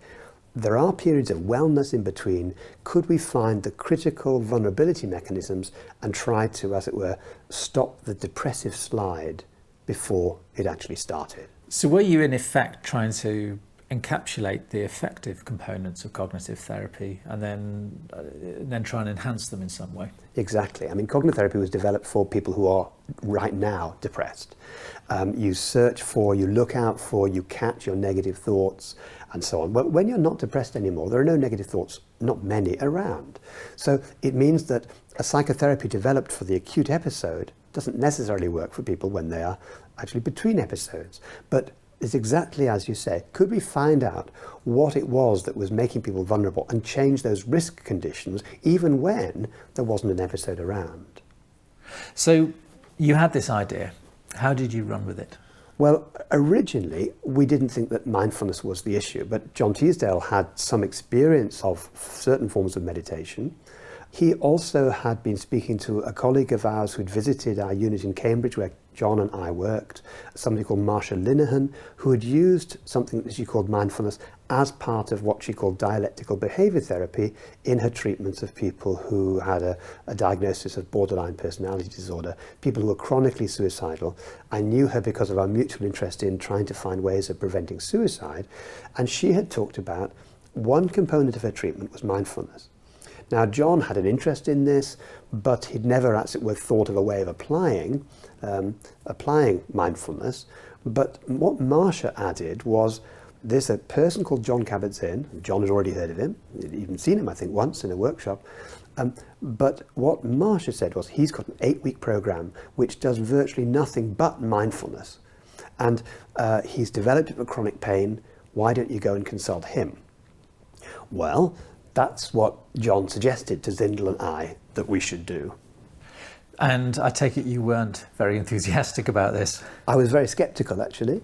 I mean, for a number of reasons. For a start, I thought that meditation was simply relaxation training. After all, there'd been some evidence from the 60s that transcendental meditation, or TM, produced big effects on psychophysiology, on the body and so on, but deep relaxation had got the same effects. So I thought meditation, relaxation, same thing, and I knew that there was some evidence that relaxation alone for depression didn't actually work. So that was the first thing. Secondly, it came out of a Buddhist tradition. You know, I don't object to Buddhist religion or any religion, but my own particular growing up had been in a Christian tradition. And although this wasn't a problem for me to, as it were, experiment with another tradition, I had always kept religion in my private life and my professional life. I was a psychologist, and I thought that these two things were getting too close together if you start meddling with meditation as part of a clinical treatment. So I was a bit reluctant to consider going down this road. So why did you persevere then if you had, personal and professional reservations about this? We first of all found out more about what Jon Kabat-Zinn was actually doing, rather than just, the label that he put. We found that mindfulness meditation was different from transcendental meditation. TM teaches a sort of a focus, concentrated awareness, and is very good for deep relaxation, as I said, and for other things as well. Lots of evidence now, long-term evidence that it has great health benefits. Mindfulness meditation is in some ways much more similar to the cognitive therapy in that it teaches people not just to focus their attention, but to broaden their attention and begin to see things happening in the internal and external world with greater sense of perspective, compassion, kindness, and accuracy. Now, there's something about cognitive therapy, about being accurate, that has a great deal of overlap. For example, Jon Kabat-Zinn gives the example in his book, Full Catastrophe Living, which he wrote in 1990, of a person who came to his classes and he had a heart problem. I think he had a heart attack, and he was coming for as part of his rehab to learn how to de-stress. He said that something had happened during the week that had been really transforming for him. He'd had a list of things he had to do that day, and he hadn't got round to everything on his list. For example, he hadn't got round to washing his car yet. Now, it was 10 o'clock at night. He found himself getting out the car, putting on the floodlights, and preparing to wash his car. And suddenly he thought, I must wash my car is just a thought. I don't have to be a slave to my thoughts. I should be, in a sense, a master of the thoughts rather than a slave to them. I don't have to do this. And that was a hugely liberating insight that many of his thoughts were just mental events. He didn't have to act on them. And now, when we read that, we thought that is rather similar to cognitive therapy.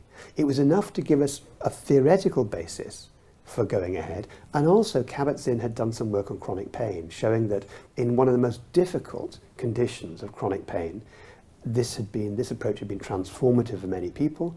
And actually, of course, chronic depression, chronic pain, they're very similar things in many ways. And so we thought, let's buy his books, let's see the videos, and let's eventually go and meet him and find out what he actually does. Okay, so what exactly is mindfulness? Mindfulness itself is a translation of an ancient word that simply means awareness or non-forgetfulness. It's a bit like doing things just as you're doing them, but knowing that you're doing them. So it's eating knowing that you're eating, being aware of what you're eating. It's walking knowing that you're walking. Now, that sounds really trivial, but actually the awareness is so silent that we're hardly aware that we're aware, as John Kabat-Zinn has said many times. And yet awareness can be cultivated. If we're on automatic pilot all the time, that is, we're just blindly sort of sleepwalking through life, just rushing from one task to the next, hardly aware of what we're doing, what we're thinking. We don't taste our food, we don't notice the sights and sounds and so on. What tends to happen is we deplete ourselves rather than nourish ourselves. We get into old mental and behavioral grooves where old habits just keep coming back. We might be driving the car down the highway for miles and miles and miles, and we're hardly aware of even driving. And when we're on autopilot like that, the patterns of our mind can begin to go down some very painful and depressing themes. And when we wake up, we're already halfway to depression. We don't even notice that the mind has begun to do this, and we've missed huge swathes of our life anyway, which means that we don't have the nourishment that we could out of the taste of food and the sight of our children and the sight of flowers or trees. We just take everything for granted. Mindfulness is about waking up to that and dealing with our own minds and with other people with much greater kindness and compassion than we might have previously. So is unmindfulness the cause of depression, or is it just that mindfulness is a very effective way of preventing depression? Unmindfulness or lack of mindfulness is caused by a whole range of things. I mean, stress can do it, just general living in a frantic world. And what you find is that much of what you might call unmindfulness or automatic pilot is actually due to the fact that our mind is continuing to problem solve even when we're not on the case. So that when we're driving the car, it's solving some problem from the past or anticipated problem of the future. Now, that itself is not a problem. But interestingly, we don't often choose. The mind just automatically, it's one of the wonders of the mind that when we're not doing anything else, the mind goes off and tries to solve a problem from the past or a problem from the future. And even that maybe isn't a problem, except of course we don't taste our food, but maybe we don't need to taste our food. But, and this is where it relates to what we were saying in the last episode, if that problem-solving mode of mind turns up and starts to act on any slight deviation in our mood, when we're feeling a bit sad, then that's where the problem can arise. Because before we know it, the problem-solving mode of mind has tried to solve the problem of our mood, just like it solves the problem of, driving across town, or the email we mean to send tomorrow, or the last email we got from that person. It treats them all equally. And where it might be very good at solving the problem of what to say in an email, it can actually begin to drive our mood further and further down if we're not aware of it. And that's what mindfulness can help with, to wake us up and then to give us the choice. Do we want to carry on thinking of this, or do we want to actually do something more skillful when it's actually relating to our mood? So is it that the doing mode of mind, or the rational mind, as it were, when it tries to solve or problem solve our emotions, is that the cause of depression? It's the cause of the escalation of depression. That is, that sad moods are part and parcel of life. We can't ban depressed moods, sad moods, hopeless moods. From time to time, we'll all feel like that. What we can do something about is how we react, how the mind reacts to those sad moods. And what the discoveries that have been made are telling us is that all of us may suffer sad moods from time to time, but the difference is what happens next. And that's something we can train. So the cause of repeated depression is how people react in different ways to sad mood. And if people react by this problem-solving mode, then that depression will escalate. And we will soon find ourselves completely preoccupied with the problem of ourselves and how to get out of this, and the toxic rumination will go round and round and round. Mindfulness itself, how do you go about cultivating it? Well, one of the things, I could try a 1-minute meditation now if you'd like, and illustrate some of these things, because talking about meditation is a very curious thing to do. It's just an idea in the mind. And so the trouble is with just talking about it is it becomes another problem-solving mode. It doesn't actually help, because it just becomes, oh, right, okay, I'll meditate. So the idea is that we offer practices that people can do on a daily basis that range from a minute to half an hour to 45 minutes for many of our patients who come. But if you want to illustrate this, then why not sit now and do a 1-minute meditation? And I'll perhaps illustrate this, what people actually do. Yeah, that sounds perfect. If people are in a position to do this now, I mean, if you're driving your car, obviously you won't be able to close your eyes, but if you're sitting at home, you could just adjust your posture so that your spine is straight but not stiff. And if you can close your eyes if that feels comfortable to you, or just lower your gaze. But not do this if you're doing anything that needs your eyes open. Just wait and do this later if you want to. And then when your posture is embodying a sense of waking up, a sense of being aware, of being awake, then bringing your attention to your breathing. So gathering the attention and placing it on one place where you feel the breath moving in and out of the body. This may be the tip of the nose, or down in the chest, or down in the abdomen. And we're not trying to control the breath in any way, just tuning into the sensations that accompany the breath as we breathe in and as we breathe out.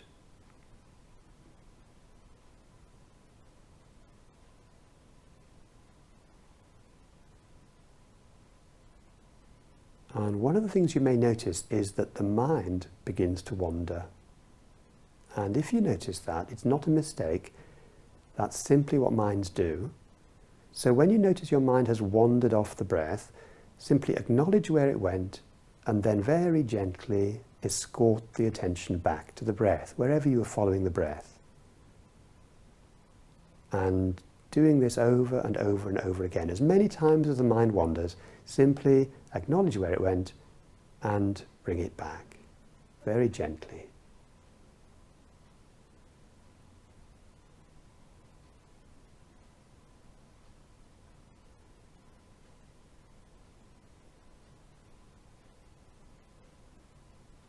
And continue to do this as long as you wish, or at a certain point, beginning to move fingers and toes. And then when you're ready, opening your eyes if they've been closed and taking in the room again. And taking a few moments to acknowledge where you are.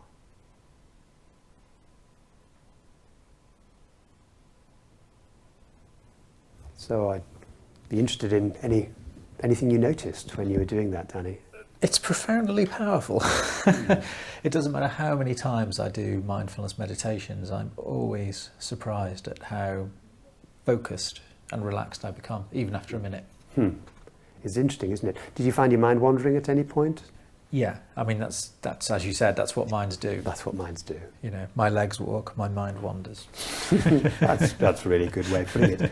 And one of the interesting things is to notice that meditation is not about clearing the mind. Many people think, well, I can't do this because my mind is all over the place. And actually, the thing is, absolutely, that's exactly what meditation is. It's waking up to the fact that your mind has a mind of its own.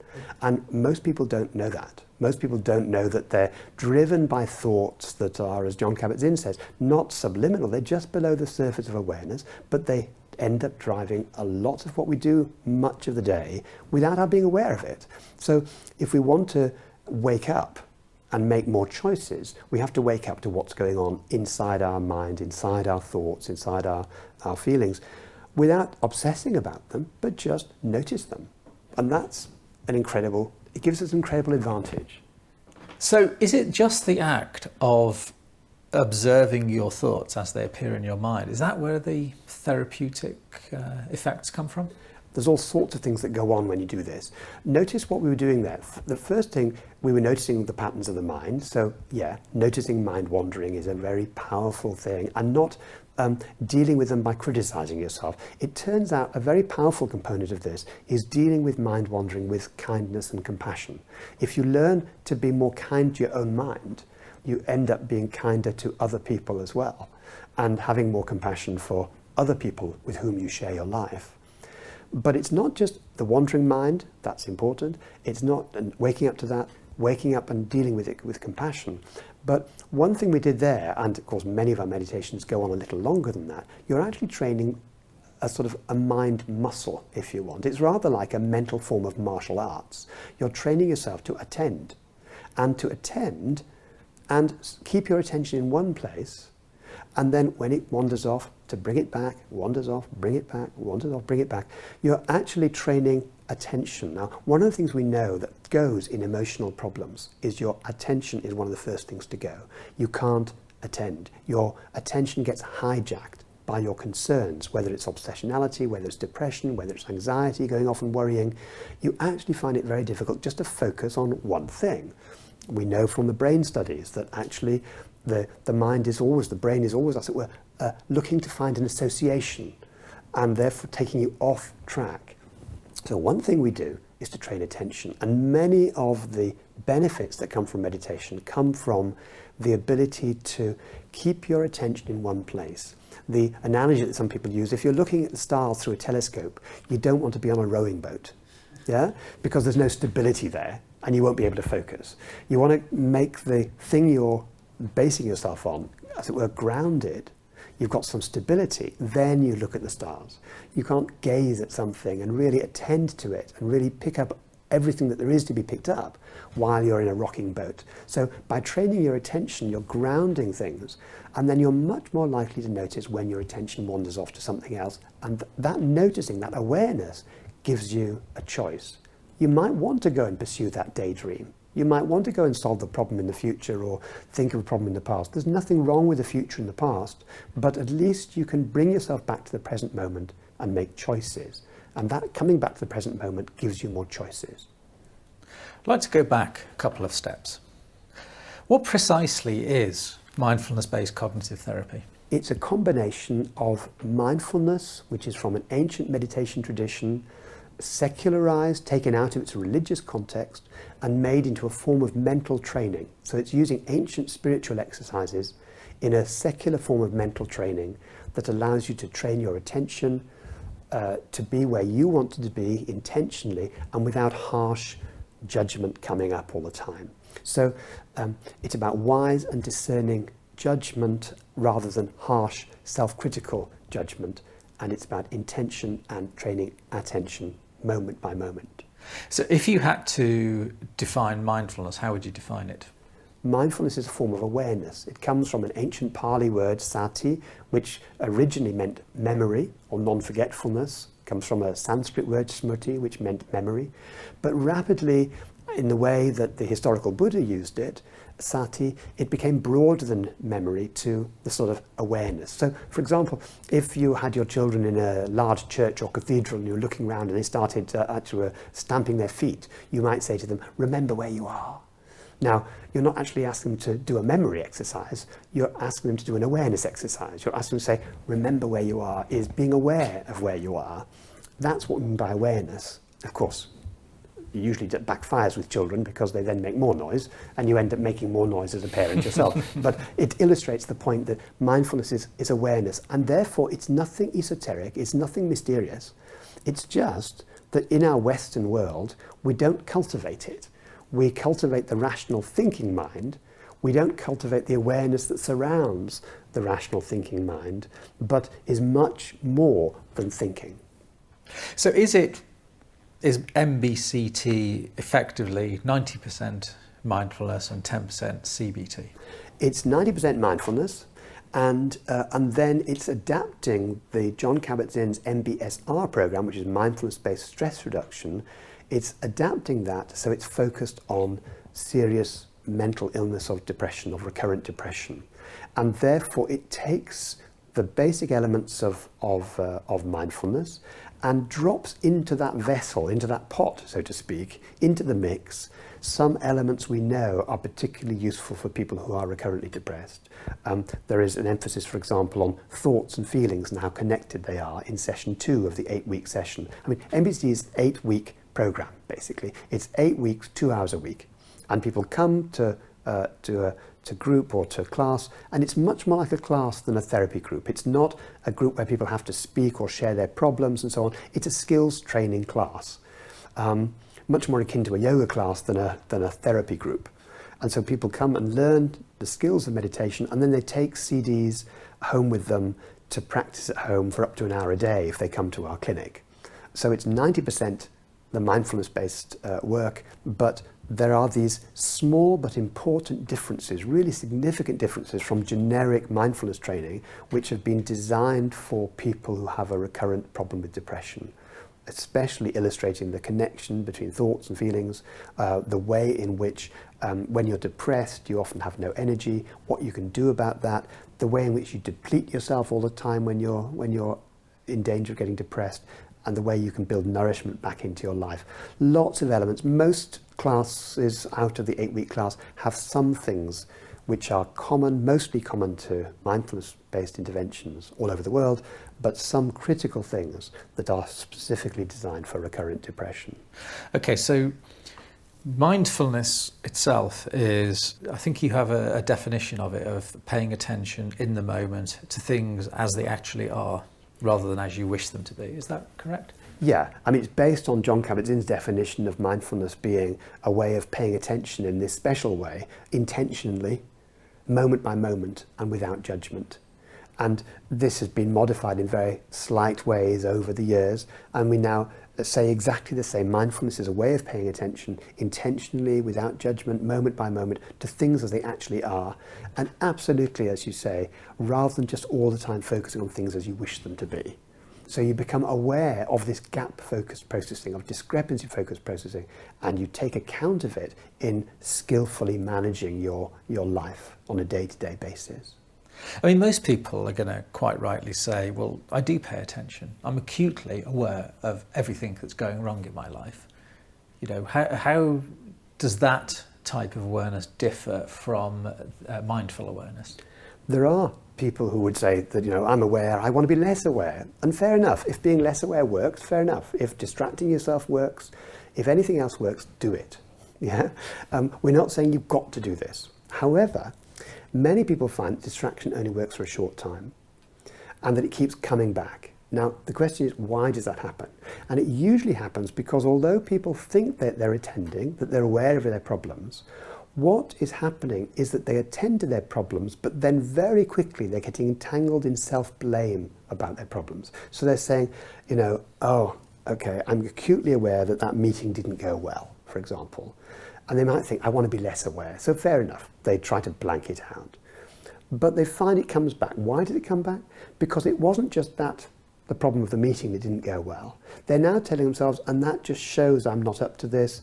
Lots of meetings go well, or it's that other person's fault, and they're always undermining me, and I'll never do well while they're around, etc., etc. And they soon lose touch, actually, with their original feeling of anxiety, depression, sadness, or loneliness, and it becomes entangled in this network of language-based rumination about what they can do better next time or whatever. And they're not then dealing with the original problem. If it was possible for them to stay with the sadness of a meeting that didn't go well, simply notice the sadness where it is in their body. I mean, we can do another meditation on that in a moment if you wish, but stay with where they are acknowledging it, then that can change the whole thing. Because the very thing they think is acute awareness is not actually wise awareness. It's just entanglement. That's the difference. So in a way, it's taking a step back and surveying the landscape. It's surveying the landscape. In fact, I'll do a meditation which can illustrate this really well. It's called the 3-minute breathing space, or the 3-step breathing space. And if people want to do it now, again, if they're in a position to do it now, that's fine.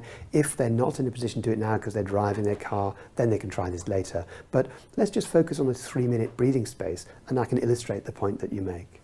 So once again, if you're in a position to do this now, then find a place where you can sit with the spine being straight but not stiff, the head and neck balanced on the shoulders. The shoulders themselves can be dropped and relaxed. Feet flat on the floor, so if you can uncross the legs and put down your papers and just put the feet on the floor, flat on the floor. And this posture then embodies the sense of being awake, being aware. And then, having prepared yourself, taking the first step of the breathing space, and the first step is to acknowledge what's going on, to notice what's going on in your mind and body right now. may become aware of thoughts or feelings, emotions going on. May become aware of body sensations.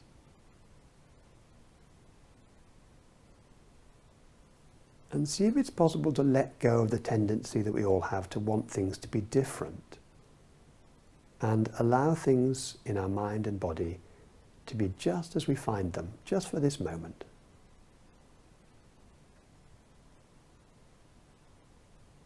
Seeing clearly what's here, right now, in our thoughts, feelings, sensations.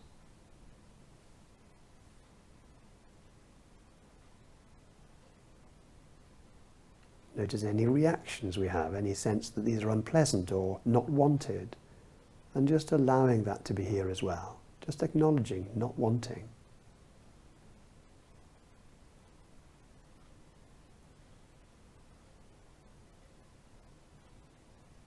And then letting these fade into the background as we take the second step of the breathing space, gathering our attention and placing it on the breath. Perhaps focusing on the breath in the abdomen. Noticing the rising on the in-breath and the falling away on the out-breath. And if the mind wanders away from the breath, just noticing where it went and gently escorting it back to the breath.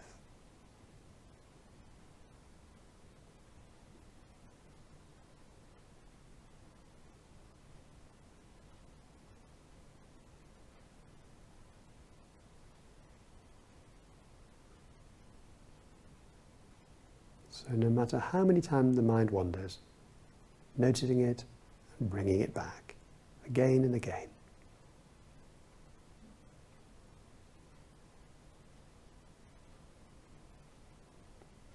And then the third step of the breathing space, expanding the attention to the body as a whole, as if the whole body were breathing now, noticing all the sensations in the body, so noticing the contact with the floor, contact of the body on the chair or whatever you're sitting on. Perhaps the hands on your lap if that's where they are. Your whole posture, your facial expression. Aware of all the sensations in the body, the whole landscape of sensations.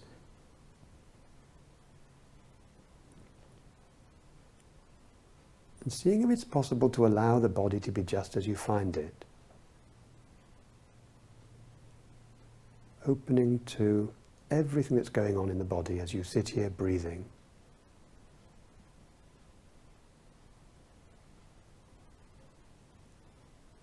A sense of coming home to the body, just as it is.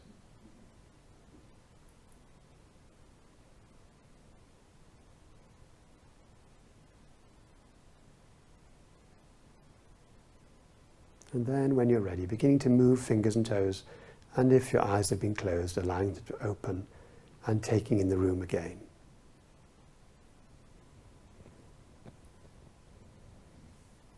So, any experiences that you noticed there? The usual degree of relaxation and focus. Yeah. And this sense of beginning the breathing space not by actually going to the breath, that's the ironic thing, we call it the breathing space, but the first step of the breathing space is acknowledging. And this relates to what you said earlier about the important thing about mindfulness, and one of its essence is taking perspective, sort of having a place to stand that you firm up the foundations with this attentional training, and then you look inwardly and outwardly with a firm place to stand, so you can take a perspective on thoughts, feelings and body sensations, on the whole package. Now, we ask people to do this 3 times a day at set times for a whole week, from week 3 of the 8-week program. And that's written up in the Mindful Way Through Depression, the book that myself and my colleagues wrote in 2007. But it's also written up in the Frantic World book that you and I wrote, as you know, in 2011, Mindfulness, Finding Peace in the Frantic World. And in both books, we emphasize again and again that the first step is acknowledging what's going on, what's coming up just now, maybe even labeling it, noting it. Thinking, worrying. And then, a feeling of sadness has arisen. What that does is allow people to stay with the sadness instead of doing what the mind usually does, which is it actually starts to solve the problem of our sadness. And guess what? It then gets entangled. And that's where, just coming back to your original question, that's where people feel that they're too aware. And actually, it's not that they're too aware, they're too entangled. And it's a mistake to think that that entanglement is itself awareness. It's a ruminative entanglement, a ruminative awareness, rather than pure, wise awareness, which is what we're talking about here. So it's like being trapped in quicksand. It's very like trapped in quicksand, and this analogy, which is we use in the Mindful Way and in the Frantic World book, like being in quicksand, you try to struggle, thinking, if I struggle, this will help me. But what happens? The struggle only takes you further in. And we need to teach people the skills of what to do when they notice the quicksand, which is different from struggling. Of course, the struggling feels like the right thing to do, but it's an old habit, and it's a habit that can, in fact, be broken. And I think probably the mindfulness-based cognitive therapy is a way of actually breaking the habit. And in the next episode, we can begin to consider what actually happened when we invited people to do this. Despite my skepticism, what happened when we began to practice this in our own lives, get the theory together with the practice, and invited people to come who were recurrently depressed.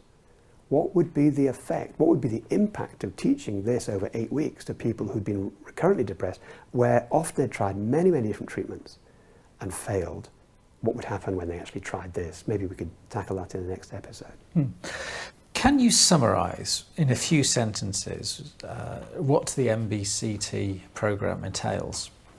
It's an 8-week programme, a skills training programme where people come to a class for 2 hours a week to learn the skills of mindfulness meditation, starting by focusing on body sensations, on direct experience of tastes and sounds and sights, but also on feelings from their own body, sensations from your own body. And people learn to directly, as it were, come into contact with things that they normally would take for granted. Learning this control of attention, and then learning to take a broader perspective. So those key skills allow people to catch negative thought patterns before it tips them into a downward spiral. Precisely. Because we're not just focusing on the negative. We're focused on anything where the mode of mind is the doing mode. We call it the doing mode because it's so helpful for doing. This business about being on automatic pilot, on discrepancy-based processing, the gap-focused processing, this way in which it gets into verbal problem solving, how it knows what it wants to avoid, how it depletes you. All of that is very sensible problem solving. And the point is that we recognize that in day-to-day life, and therefore people can learn to recognize that even when they're not depressed. So they begin to notice when sadness comes and that mode of mind is actually making things backfire, and they can notice it much, much, much earlier than it would have done otherwise. And that seems to be one of the key features. And it stops people becoming trapped in the quicksand and of depression and Absolutely. dragged down. Absolutely. I mean, if you're walking in an area where there's quicksand, right, and you're not even aware of it, you might know there's some quicksand, you want to know what the signs are. And you want to have an expert to teach you, what those signs are. So, first of all, it's not so likely to get trapped in quicksand because you begin to recognize when the things get a bit mushy under your feet. But also, if you do start to sink, you're taught the skills of actually getting out without struggling. And that's a critical thing.